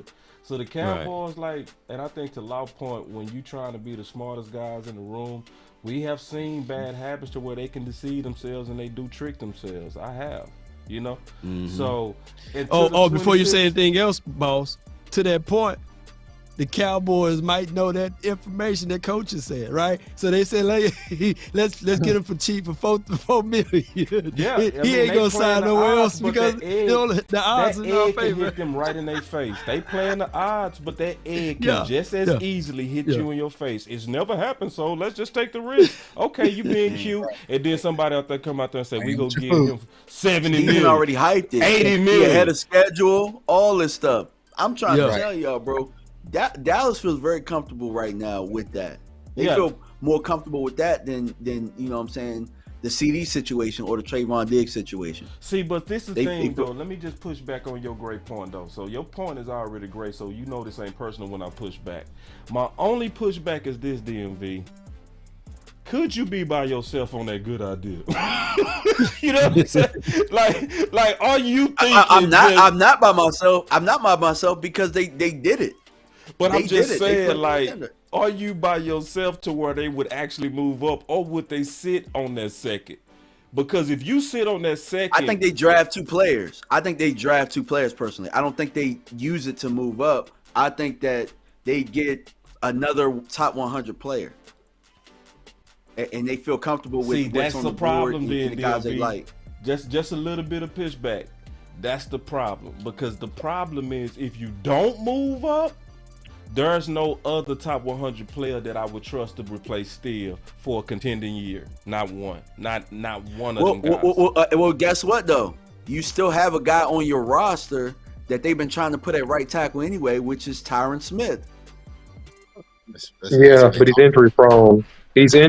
Everybody knows that it's pretty much it's a matter of time. He is, but it's a matter of time. That's what they want. They love him, but it's a matter of time. And you got to have a contingency. You got to have a guy that can be ready to start 10 games because he might not make it past 5 or 6. And I'm not hating on him. I wish him well. I hope he has great health. But the reality, if we look at the last 5 to 6 years, he's missed significant time. So we can't bet on him playing the whole year. That's a great point. But to Tuck's point, the last couple of weeks, we don't know how high they are on Matt Willetsko, and they're going to try and make that work. You know what I'm saying? This is how they are. This is how they are. Right here. No, that's not. They are super high on Matt Willetsko. Bro. I'm sorry, Tug. This is how they should be. Sorry, Tug. This is how they should be. Right. OC, I'm with you. I don't want you to think I'm disagreeing. I'm just telling you what they think. You know what I'm saying? No, it's all good. No. You know they're going to try to save face for the Amari Cooper pick. They got to save face for that one. Ooh. Hey, And then sometimes your success can be your own fault too, Right. because they're probably looking at it like, hey, if we did this for Terrence Steele, then maybe we could do Joshua Ball the same way. And that's how they That's how they It's getting scary now. Hey, Josh Ball the hell off my roster. Now, now the possibilities are getting scary. It's the we made Wee-Woo Joneses, man. Somebody you see this create a guy? YouTube See this name. guy? Number one bullshit guy. He do the wee woo. Because the DMV possibility how do we sounded get from good. Darnell Wright? How do we get to Darnell Wright to Josh Ball, man? That's a hell of a No, ball. because it's a possibility. Because it's a possibility. Because see, DMV, his thought is his thought. That don't mean that's the Joneses' thought. Now, if they thinking like him, I love it. If they thinking, okay, we go parlay this second, we go get us aggressive, we already like we I'll go get just aggressive replace with it, it we go personally. flip it, and we go be good. Then I'm like, I love it. But if it says we got this second, shoot, we made Terrence Steele. We gotta, we might make another Hove. No. Somebody But create they a do YouTube though, bro. name. Wee They're Woo. really good Somebody at create a tackle. YouTube name. Wee Woo Cowboy. I need somebody to create Wee Woo Cowboy or Wee Woo Jones. Somebody create that YouTube handle. Go ahead and grab it. and boss, you got to get the Wee Woo merch, man. Because this. Oh yeah, this I'm gonna get some Wee Woo merch. That's coming, bro. Y'all know the Wee Woo merch is coming. Yeah, but God dog, so the other possibility, all right, so we got one more thing before we draft and then we gonna be up out of here. And then also, man, let's take the time to hit a like break. We need to take us a like break. Don't y'all wee woo on that like button, man. Yeah, and I do get it. Listen, I was watching my own show and forgot to hit my like, so I understand. Yeah, I get one like. Let me hit a like on this. I'm gonna go to y'all page and hit a like on y'all page. On my own show yet, so I get it. Listen, it happened to me right now, so I'm actually hitting my own like. Let me see. Let me go to my channel. Yeah, I'm going to all our pages right now and hit a like. Yeah, then I gotta go to the channel. Y'all do that right quick. I just hit yours up, CFO. Yep. I just hit it. All right. Yep. Boy, this is gonna be a good exercise. We ought to do this every show. Yeah, we should do this every. Yeah, this is good. Everybody should. Yeah, I just did it. Okay, I just went to my channel. I went to everybody channel. Yep, I hit law like. Yep. Now I just hit DMV. Gotcha. Yep. Just got took. All right, man. We appreciate it. Everybody should be caught up right now on them likes, because them likes is way too narrow.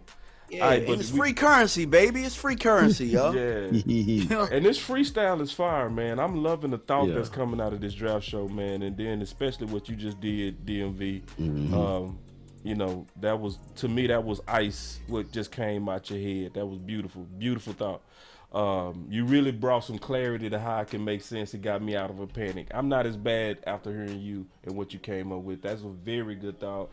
And that's a shout out, honestly, to the fire word and the talent of the panel, man. It's a very good panel that think very well on their feet, very creative. These are very smart guys. Yeah, man. So if you try to step up in here, finish him. Don't do it. So, unless you know what you're talking about. Now, this is the deal. This is the last thing I want to talk about before we do our draft. This CeeDee Lamb fifth option stuff. Lau, what's your thoughts, bro? We'll kick it off with you. It's built in, like the fifth option to me is like a built-in franchise tag. Now, granted, when you sign the fifth-year option, yes, it's the most money that he will ever make in his contract. But it also means that he made it to the end of life of his contract. I want the Cowboys to go ahead and extend this kid before Justin Jefferson. I've known this situation occurred. It gets muddy. It gets nasty. I've looked at Deebo Samuel, right? And we saw how that contract battle went with them. And we were all banging on the table saying, hey, man, Deebo, come on to Dallas. We'll treat you right. And now it's CeeDee Lamb turn to go through this wee-woo moment with the Cowboys. So go ahead and extend them now before it get nasty and ugly. That's my thoughts on it. Yeah, I think that CeeDee Lamb is going to play this year, and you know, it'll be fine. But I think that if it's not any type of movement, it could affect his attitude. and then he could become contentious. But the Cowboys like drama.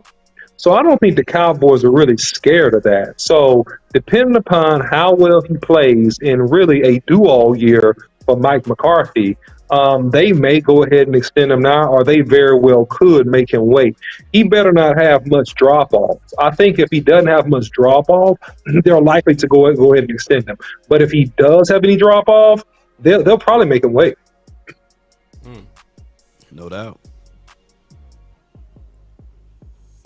Here we go again, man. Here we go again. It's just like, I hate the Cowboys not being proactive when it comes to getting these contracts done. And, you know, boss, we talked about this with Amari Cooper. Whenever there's money kind of involved, there's always just funny stuff going with the Cowboys. So the last thing I want is like, why ain't CD getting these targets anymore? Why is his production dropping a little bit? You know, like I'm just tired of this. Get him. You know, it's just like, you know, they might try to freeze CD out a little bit, go to Cooks a little bit more, get his numbers up and say, well, you know, CD really didn't evolve this year. You know, he came off a great Pro Bowl year, but we just like to see more, you know, like it's just that, you know what I'm saying?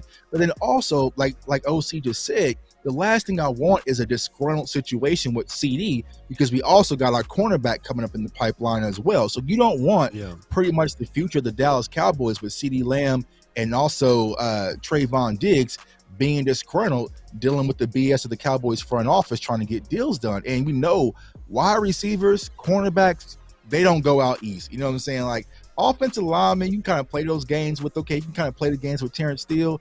CD's not going to go out quietly. And the most importantly, that Lion and Micah Parsons, he not going to go out quietly if you see CD Lamb getting disrespected with his contract. So don't make an ugly situation out of this. Don't make a media circus. Just go ahead, get the deal done, and get back to football. But it looks like it's going to be dragged out, because when they said we want to get a deal done the off season, I just don't see it happening. But, you know, here we go.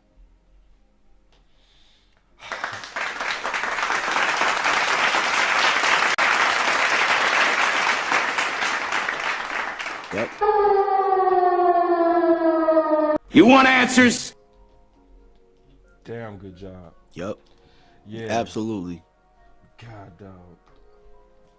Yeah, man. To be honest with you, bro, I think this is stupid, bro. Like, you remember R. Kelly was like, this is stupid, guys. This is stupid. Bro, this is dumb. Like, I don't understand why we get Pro Bowlers, why we get all pro guys, and this is what we do to them, bro. Like, why do we do this? I don't understand. To Tuck's point, you think Micah Parsons ain't seeing this right now? Right. You think Micah Parsons ain't seeing this and like, when it's my time for this contract, they ain't gonna do this to me. Yeah, all right. They tripping, bro, is what they doing. Lock up Trayvon, lock up CD Lamb. These guys are young. They're the best at what they do. So you can maneuver them when it's time, so you can sign Micah Parsons. Like, why drag this out? Because what it does is, see, this is what it does. You have these lengthy contract conversations, then they have all the first takes of the world. Then you got all of the undisputeds of the world. Then you got a lot of the 80% of this fan base of the world. And then everybody, the people that yell out, he's not worth. Yeah. You allow those guys to have a voice. You allow those guys to have a voice, and then all of a sudden you got a disgruntled player who's not producing like he should because he's not secure. Bro, just knock it out and stop playing. Knock it out and stop playing. That's all I gotta say, bro. That's it. It pissed me off. Oh man, it's like when you know when your kids do something really good and you're really proud of them. Like, all right, man, y'all out to doing really good this week. I'm proud of y'all. And then a week later, they back to that same old bull. It's like, you know, they went and got Gilmore, they went and got Cook. So the Cowboys front office, we've been kind of cool on them. And then here they go back to their usual self, man. It's just like, damn, Law just left, but hit that damn button, man, because they mess up the CD contract, and we seeing CD going back and forth online. I'm gonna lose it. Yeah. Well, you know, something that DMV brought up that was fantastic, kind of alluded to it, is that it is a benefit of taking care of your players, because if you take care of them early on, they're very easy to renegotiate if you give them a good chunk of guaranteed money. If you need to restructure, do something different, they're much more amicable to make that happen with you, and even take a pay cut to stay on your team if their production drops. But if you give them the hokey pokey and you shove them around the block a couple times, man, put them in a washing machine, stomp on them, throw them out on the street to get ran over a couple times, then it's not as a healthy of an environment. So, we'll see what happens. Yeah, man. So we got Law back. Law, you back? Yeah. Got my little one right here. But yeah, so when you talk about those things, OC, you're right. Nobody want to let contracts go to the end of life. And the best prime example would be, what's his name? Jalen Hurts. You remember Jalen Hurts, right? They signed him early. They didn't let his contract become the end of life. And you can do so much more when you extend versus letting those contracts get to the end of life, y'all. And that's what the Cowboys need to go ahead and do. 3 contracts that they need to take care of: Terrence Steele, CeeDee Lamb, and Trayvon Diggs. Absolutely. So, and don't make it messy. Don't make it messy. Don't make them messy. Don't drag it out all over the media. Man, if I'm one of these Cowboy players, I'm hiring Al Heyman to do my negotiations. CD had some drops. I will say this though. This is still one of the better off seasons in terms of the Dallas Cowboys not doing the negotiations through the media. This is one of the best years. For now. And I agree, it's for now. I do, because this feels like a ball drop. Hopefully it's not a full ball drop. Hopefully this is one of those things where they did it to buy themselves some time to continue talks, right? It looked like a deadline was pending and they wanted to get ahead of it, the 5th-year option. At some point it might have to get nasty, and that's likely going to be on CeeDee Lamb. And if I was CeeDee Lamb, I'd be prepared to get nasty. The problem is, if you do get nasty, that's going to put you at odds against the fans. That's just going to happen. We saw it happen with Cabo. But I think if you are CeeDee Lamb, you got to let them get through the draft and see how the draft landscape looks. Let's say if they don't get that receiver, then you got more leverage if you hold out. If they have a Quentin, they go pull a Zeke on you. You know what I'm saying? If they have a Zay Flowers, they go show pull a Zeke on you. So we'll see. And I feel you, Tuck. It's we'll see if they continue to keep their silence. So far, it's been pretty, to their standards, it's been pretty good. All right, so we got the last mock drafts. How many we gonna do? One? Or y'all want to do 2? It's that time, y'all. We doing 1? Do 1. All right, we doing 1. All, all the marbles. Yeah, I gotta leave at the top of the hour though. Okay, we out. Let's make it fast then. This is the last one of the show. Man, there's no more draft shows. Started. All right, here we go. Now let's see if did Darnell go? Yeah, he's gone. He gone. He don't have a drop for me. Okay. All right. So do you consider Anton? Anton, that's my guy right there. I go Anton Harrison right there. You would go Anton? I go Anton. That's my vote. Okay. I would go Anton. You know what? I thought about something. We should open up 3. How many people on this panel? Yeah. We should open up 4 windows, right, of mock drafts, and then all of us go with the Cowboys and see who come out with the better grade. It would have been dope, man. Oh man.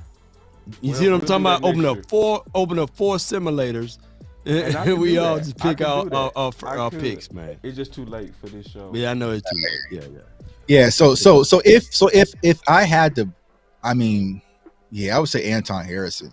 And he's the guy I've been saying that makes the most sense for the Cowboys. Even though I like Darnell Wright, it's just going to be a stretch to get him there. I feel like Anton Harrison will be sitting right there at 26. So if you want to kind of get your offensive tackle, he would kind of be the guy to play left tackle. So I would go Anton Harrison here, even though Jordan Addison's hard to pass up on sitting right here in front of us as well. Yeah. Also I know how y'all feel about Michael Mayer, but so let's talk through this, right? Yeah. If this is the Cowboys and we are in the war room, I feel like Michael Mayer would be the pick right here, though. Over Anton. Mm-hmm. Okay. Yeah. Can you scroll up a little bit, Boss? Who else is there? That's an excellent point because how many interviews has Anton Harrison got or any visits? We're the only ones who talk about him.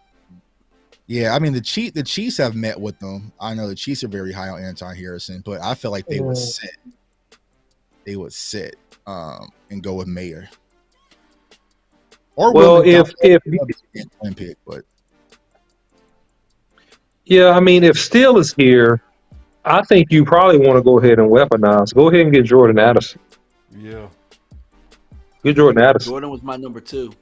Okay, so we got us a split. Because I'm thinking Osiris, so since I can't go with Osiris, because Osiris not bad. He just a plug and play left guard. That's what I want right now. I want the best left guard right now. I'm gonna be honest. The guy that they really like, and he's not a first round guy, is John Michael Schmidt. That's the one you want to watch out for at 58. I think they'll take him there no matter what. Because they're about as intrigued with him as they are Zay Flowers or JSN. Mm-hmm. But this is what I say, like, and I'm cool with that. But we drafting like it's us. Okay, not like the Cowboys. Oh, okay. Okay. It was all right. Well, I ain't trying to think what they doing. I'm trying to if it's us, yeah. Oh yeah. If it's us, then Will McDonald. The talks for Will McDonald kind of went a little quiet. Yeah, which means what? They probably high on him. I think the Cowboys go best of faith. I would go Jordan So Addison. it's just Cowboys. What the Cowboys would do. Yeah, I mean, it's what the Cowboys would do. I think it's Addison. I thought it's what we would do. We doing it. We ain't talking what about we Cowboys. would do. I ain't trying to. I hate that. Okay, what I would do. Okay, what I would do. Okay. What we feel like is best. We work for them. If it's I would do, I'm going Jordan Addison. Okay. Yeah, I still will go Addison. I will go Addison too. Yeah, I will go Addison as well. I agree with that.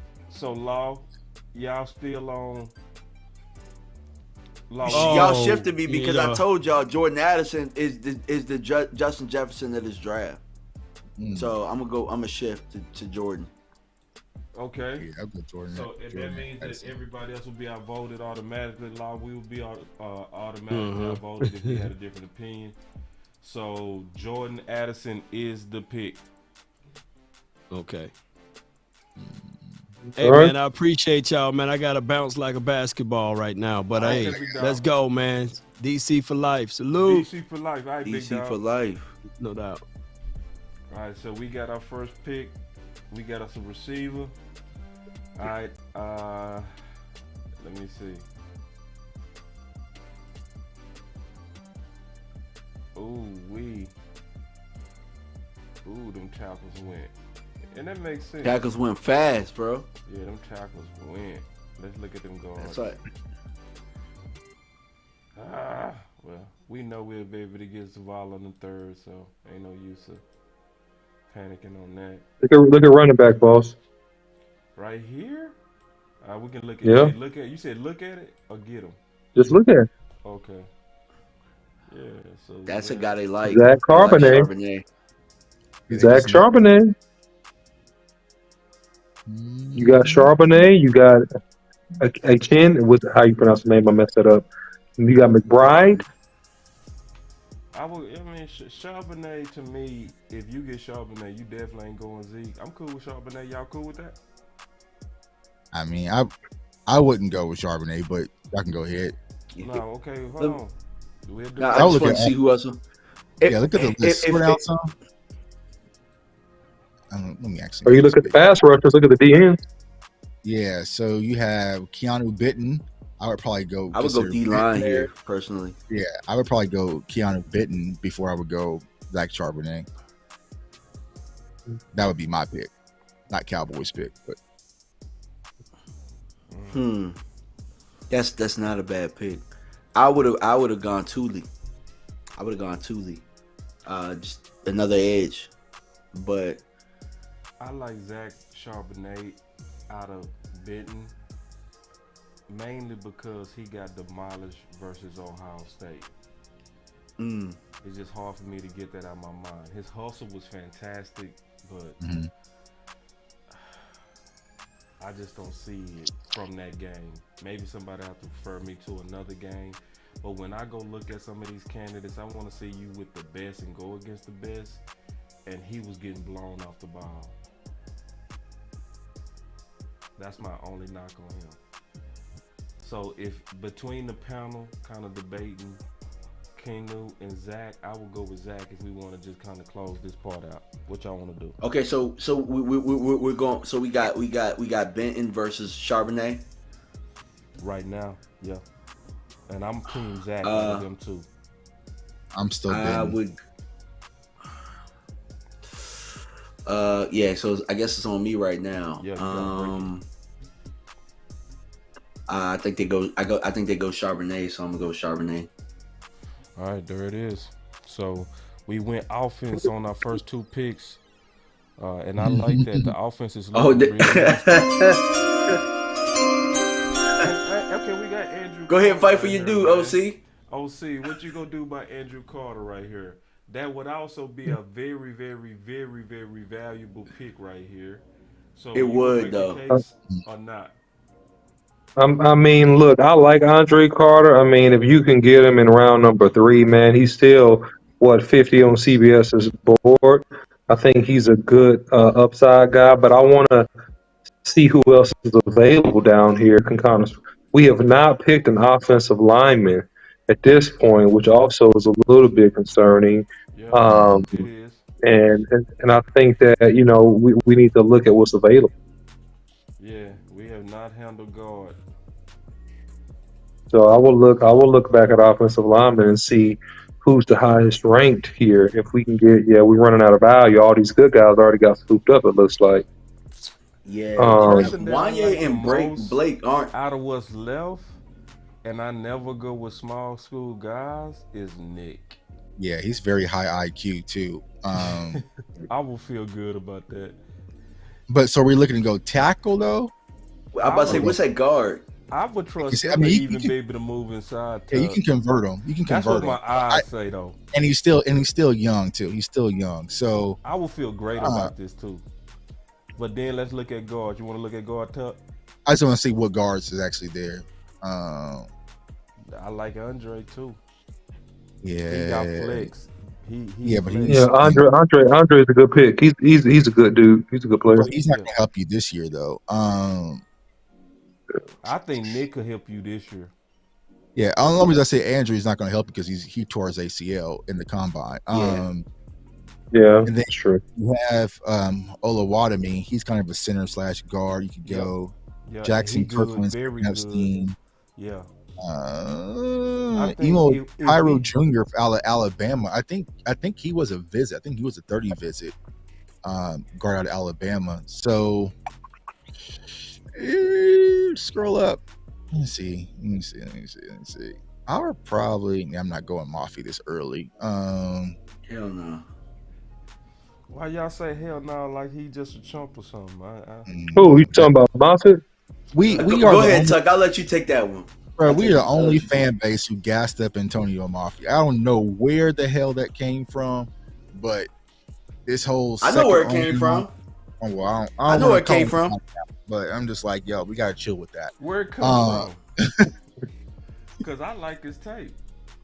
Nah, it came from one of our OGs, and a lot of people haven't really. I'm not saying. Yeah, I like his tape too. I think he's very, very comparable to Zavala.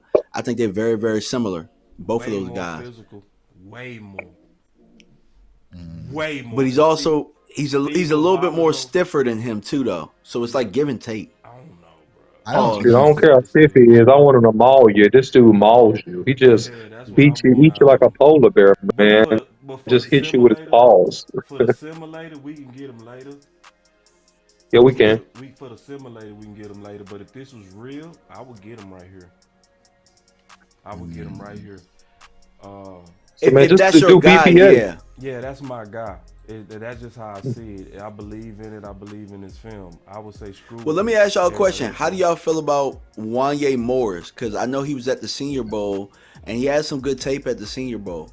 I haven't really gotten into his game tape that much, but I'll defer to the OC for this one. Yeah, Wanye. I like. Man. I like. No, man. I think he's all right, man. I think he's solid. I think, I do. I think that I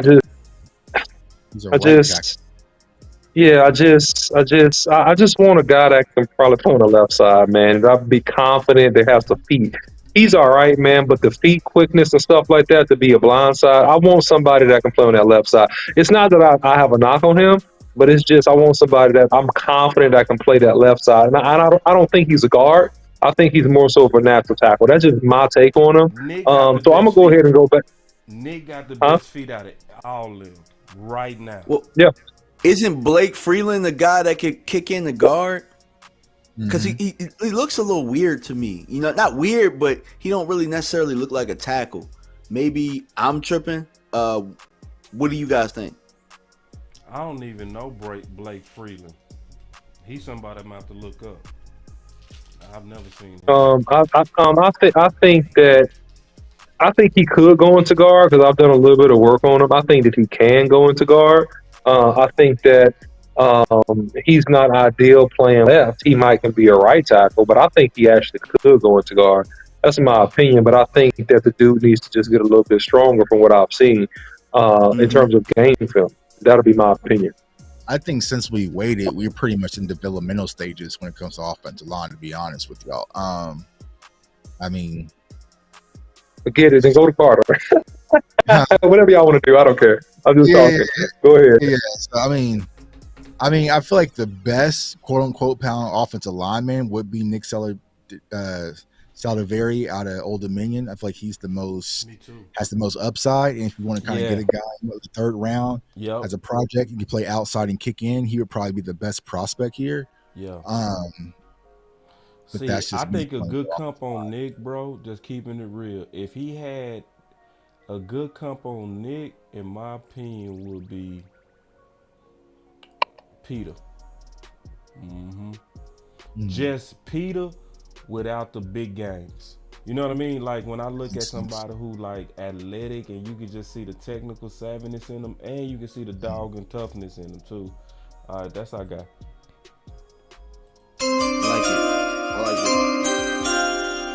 I love it. I would feel good about this draft. So far, I would be like, ooh, we getting ready to bang boards. All right, so hold on real quick. So, let me see. See, we at this point to where maybe what we should be. Ooh, Eli Ricks. Come on now. Wait. Yeah.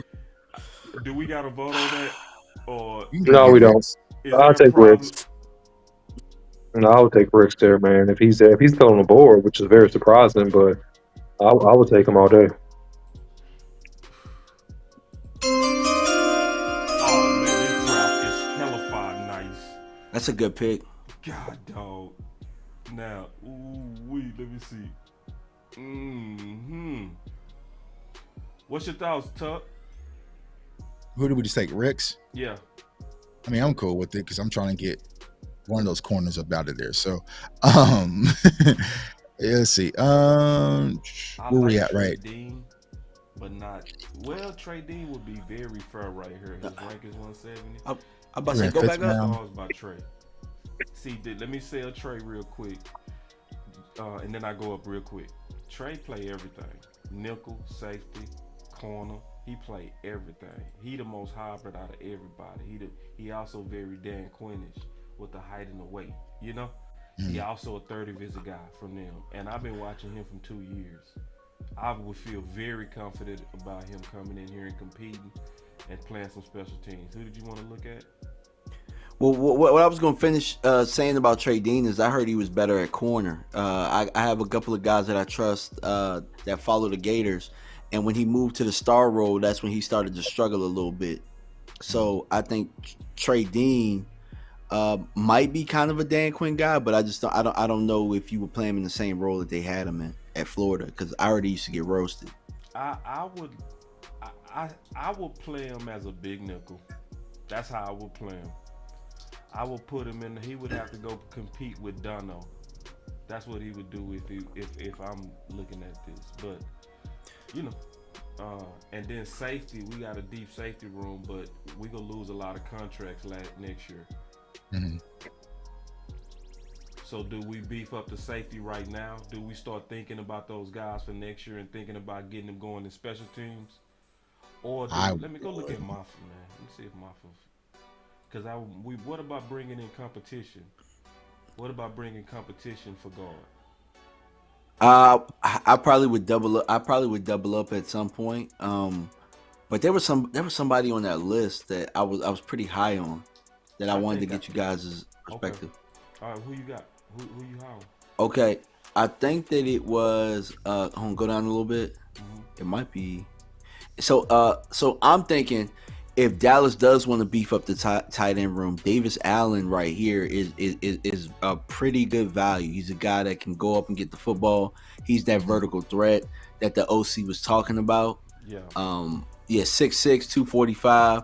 He's the type of guy that is a Jermichael Finley in this offense. I agree. So I definitely I like that pick. I like that pick, DMV. That's what I was thinking. I had Jamarcus Finley by him too, bro. That's exactly what I had in the Boss Cowboy guy. I like that pick, man, if you guys like it. But whatever you want to do. But no, I think that's a good pick here. I'm still thinking Maffa though. For me, it was between Allen or Fehoko, the edge, because Fehoko is pretty good too. The Mountain West has some sleepers like Jonah Tavai. I got to those guys last week. I think Jonah might be able to go the next round, but Viliami Fehoko, solid edge, man. But for me, I would go Davis Allen here. But what you think, Tuck? Yeah, I'm leaning towards actually Broderick Martin out of Western Kentucky. Because we need to beef up the interior, try to stop the run. He's a guy that can be your one tech. He's a big guy too. Yeah, he's a big body. So I would probably go. That's a good look. That's a good look, man. I like it, Tuck. We're going with that. They called him a poor man's Jordan Davis too. Great job. I think that's a good time for that too. So we still got my boy Trey Dean on the board, so we good. Let's see if Maffa on the board, and then we might. If Maffi's still there, when he went, damn, I was about to say, if he was still there, I would have got him. But there's a guy on that list. Let's go down a little bit. I want to get the OCs because I know the OC watched this dude. The guy Henry, was it Ben Valu or something like that from Washington? I know he's 337 on here, but I know he was high early on in the process. What you think about him, OC? Man, I think he's okay, man. I think that he's a guy that's solid but not exceptional doing anything, which is kind of why he fell. I think he's a body and a guy again for depth. And maybe he's a backup type player, man. I don't think that he's going to help you initially. I think, of course, anything could happen without working hard here, but I just think that he's kind of he's an in-betweener. You know what I mean? He's not bad. He's not great. He's like an in-betweener. That's my opinion. Yeah, I agree with that because I think he played tackle, and I think they're saying he's a guard. So he might be a guy that's an undrafted free agent. I just wanted to point that out. Look at edge rusher real quick, defensive end. Let's scroll down. I'm sure he's gone. We do have Isaiah Land. I was looking to see if Tyler Lacey was still there from Oklahoma State, but I think he's gone. Let me look at linebacker too. I was gonna say linebacker. We're probably wiped out because we're in the 6th round. Ventrell Miller, Michael Jones, Charlie Thomas. I did not like Troy Brown's tape at all. I'm gonna be honest with y'all. Yeah. Mahamu Diabate was pretty solid. There's Jeremy Banks. He can take the risk. The guy has some concerns and get you a high quality linebacker there. Yeah. Let me look at. I will go with Jeremy Banks. Let me just look at the all real quick. Yeah, I think Jeremy Banks would be my guy right here. Because I'm very high on Jeremy Banks, super high.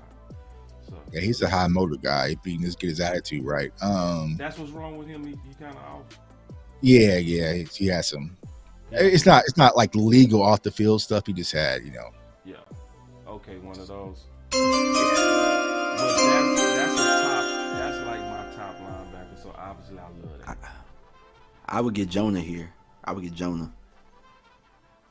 Jonah Tavi, yeah. Look at quarterback and see if we get wiped out there. Yeah. That's the only thing I look at. Quarterback. Yeah, screw that. Yeah. I mean, we got Cooper Rush the whole time as a backup. So I mean, unless you can, find one of these guys as an upgrade, which I don't think they are, I think we're okay. Yeah, I would skip on quarterback here. I would go probably Jonah Tavi. Scroll down just a little bit for me. You do have MJ Anderson, Jacob Slade, of MJ, Carly Love Thomas, MJ. Taiwan Mullen corner. Did we take a corner? Nah, Thought we did. We ain't take no. But if you want an intriguing, we took risks. If you want an intriguing pick, though, here's the thought though. If you want an intriguing pick, right, that could beat out Cooper Rush, what about Stetson Bennett? He's available. He's won 2 national championships. He available? Yeah, he's right Yeah. there. I was still Stetson Bennett out of Georgia. What about him? What about that kid? I mean, if you go draft the dude, if you go draft Danucci, you go bring in Danucci. I mean, Stetson Bennett, proven winner, multiple national. I don't know. I just think he's interesting. Here's why I don't want Stetson Bennett for all the things that you just said. OC and it's going to cause a circus just because national champion, blah blah blah. You can replace Dak with Stetson. Like I'm not doing that. He knows how to win. You're right. You're right. I mean, you're right, Tug. But just on a practical level, though, I still like it, just practically speaking. But yeah, it'll be circus action. But man, it's very practical. He's just right there, man. He's just right there. Yeah, and if you're taking out the circus act, I mean, you could go Max Duggan and run, some recess type football with him. Especially in the red zone, let him take some of that punishment if you wanted to. But once again, it's going to sign him. He's going to be an undrafted free agent. I ain't draft no damn Max Duggan. But then if you don't draft him, you're taking the risk of a guy that can see. Because what Tug just talked about was somebody that can come in and do the dirty work. That was a vision that I'm also very interested in. I believe, and this is just my opinion, I would want the Dallas Cowboys to start trying to get ahead on these athletic quarterbacks. So everybody that got a problem with Max, they got a problem with his arm. But, with the 4.5 speed that he put out there, the way that he can use his legs. You can Taysom Hill him. Yeah, you can Taysom Hill him. That's exactly what I see with him, too. And but he'll be there in the 7th round, boss. He's ranked 339. This is it. So, man, it's up to y'all, man. If I was that, I would go Stetson. I would probably still go with Jonah Tavi, though. I probably even wouldn't draft a quarterback here, honestly. But I wouldn't draft it because then I'd just go sign one of them guys. Right. Yeah. And then with Jonah Tavi, I mean, Jonah plays some 1 too. That's the one thing that I like about him. He's 290. He's high motor too. If you go down and show you snaps by alignment, so you might like him there because he can play some 1. So I would go with Tavi here. That is the draft.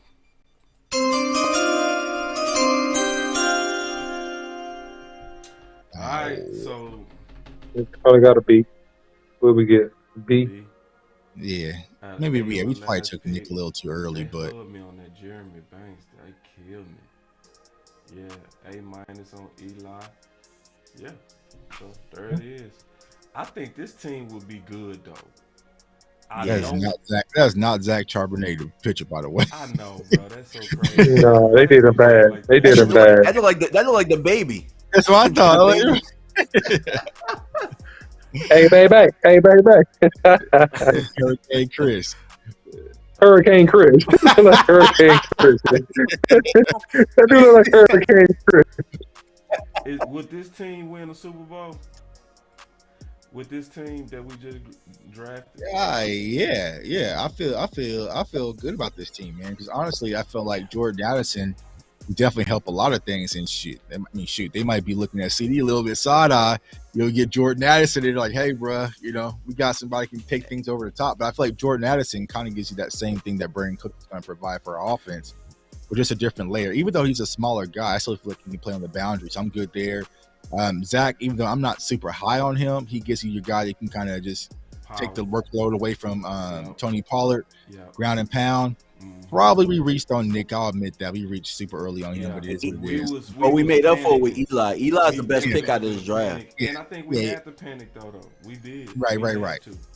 Right. But I think this is also one that could actually pay out for us the most too. Right. It could. Right. It's a very much possibility. Like I just ask people to go watch Nick, and then go watch Peter. The only thing that'll make you doubt Old Dominion is just the competition. But in terms of what you see in him with his feet, his athleticism, the OC will break down his hands way better than I would in his technique. But I like what I saw. I love Eli Ricks in the fourth. I think that's an absolute steal. So yeah, because you want to know something about Eli? And I know a lot of us Cowboy fans, because we watched them last year on tape, we're high on DaRon Bland. Eli Ricks is right now better than DaRon Bland, bro. Right now. Yeah. You know what I'm saying? Eli Ricks ran a 4.3 at his pro way. 4.3. Right. I think I might even have him as my overall type corner. I might. And that's my kinfolk, man. He can ball, man. He can ball. Yeah. So let's get into this final words, man. I'll kick it off.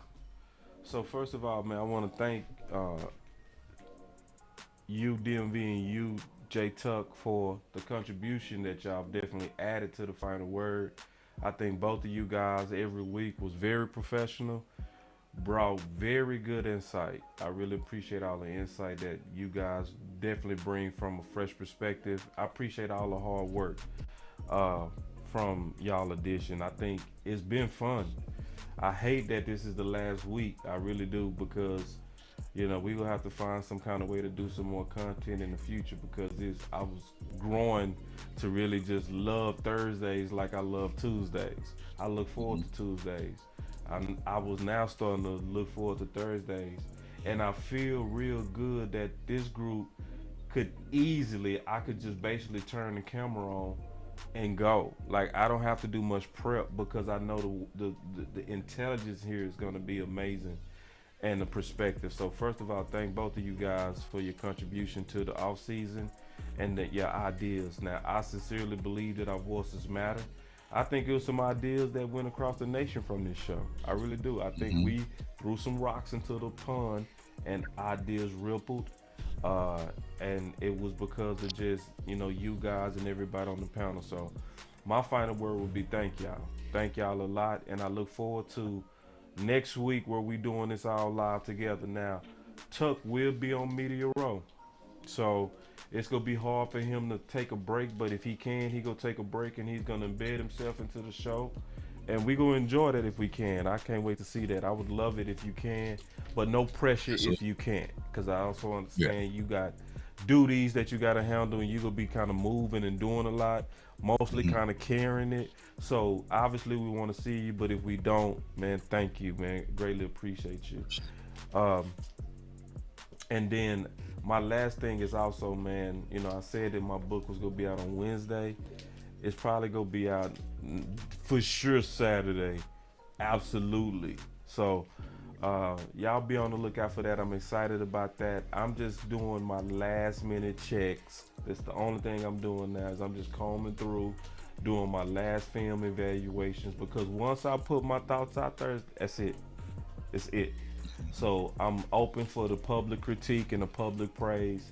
So I want to make sure I get it right. And the most important thing, even over the look of the book, is the substance of the book. So thank y'all. I enjoyed this off season, getting ready for this draft, and look forward to many of them coming in the future. Yeah, guys. So first of all, great job, man. Fun to rock with you guys. I know I missed some weeks, man, but you guys are DMV Tuck. Man, you got a fantastic job, man. Tremendous value, great content. So first of all, thank you guys.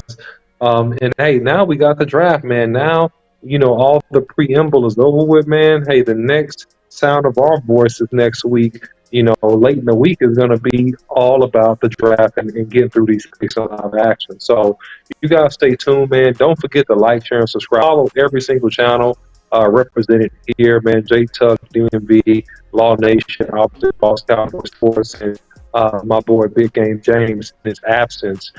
So anyway, guys, man, salute, and that's my final thought.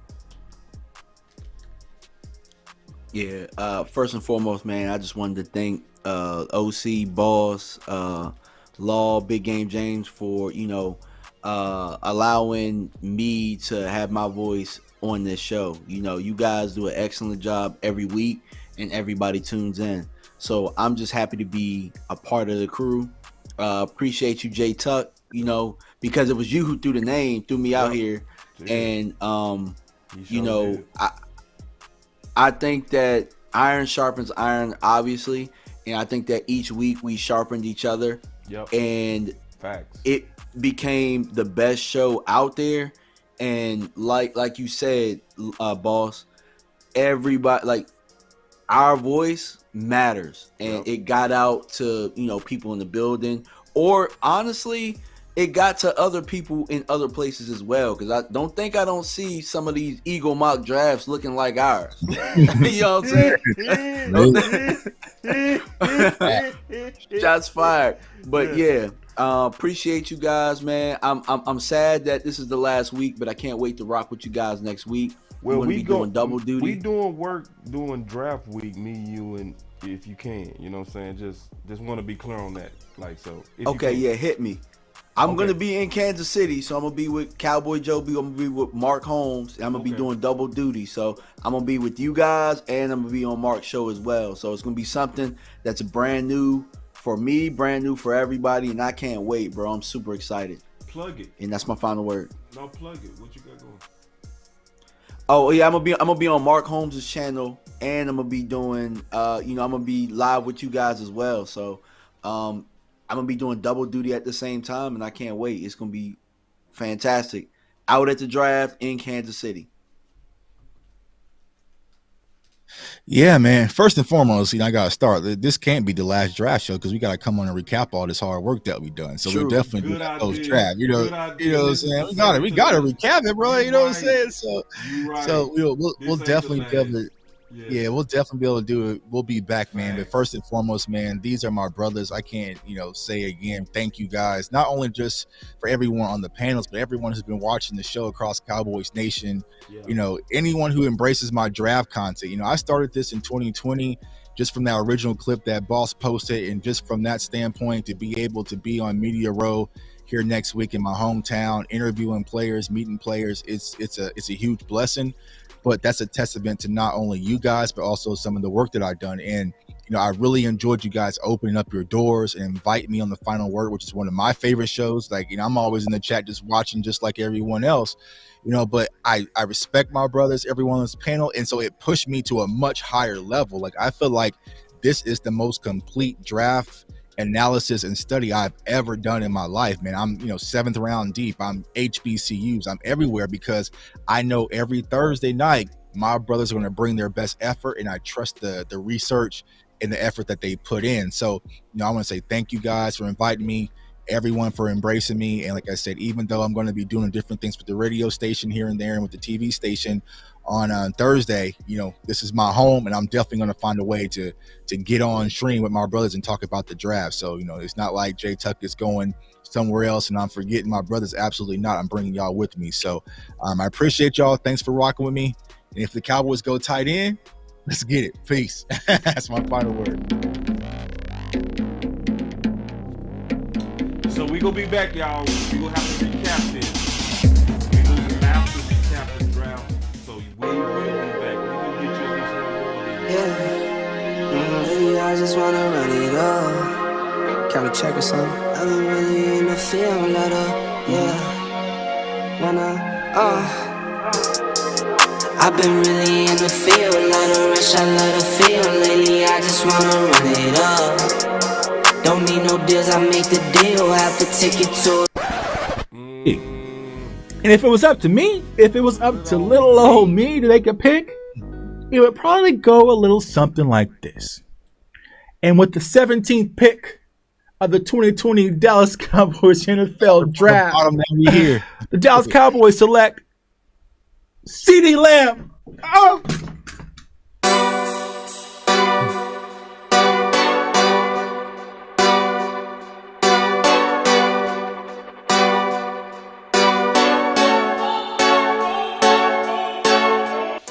I will move down.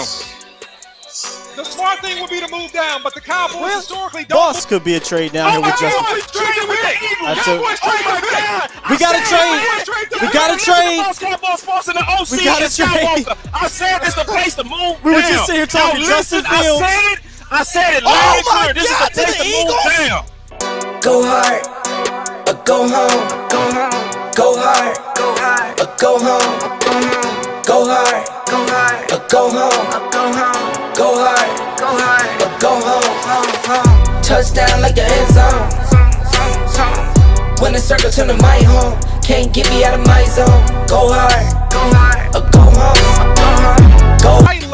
I love Parsons as a rush defensive end, right? If you draft him and you put him on the end, turn him into another DeMarcus Ware. Let him rush the quarterback, get upfield, and create damage to the other opposing offense. We got the pick. Man, here it is. We got the pick.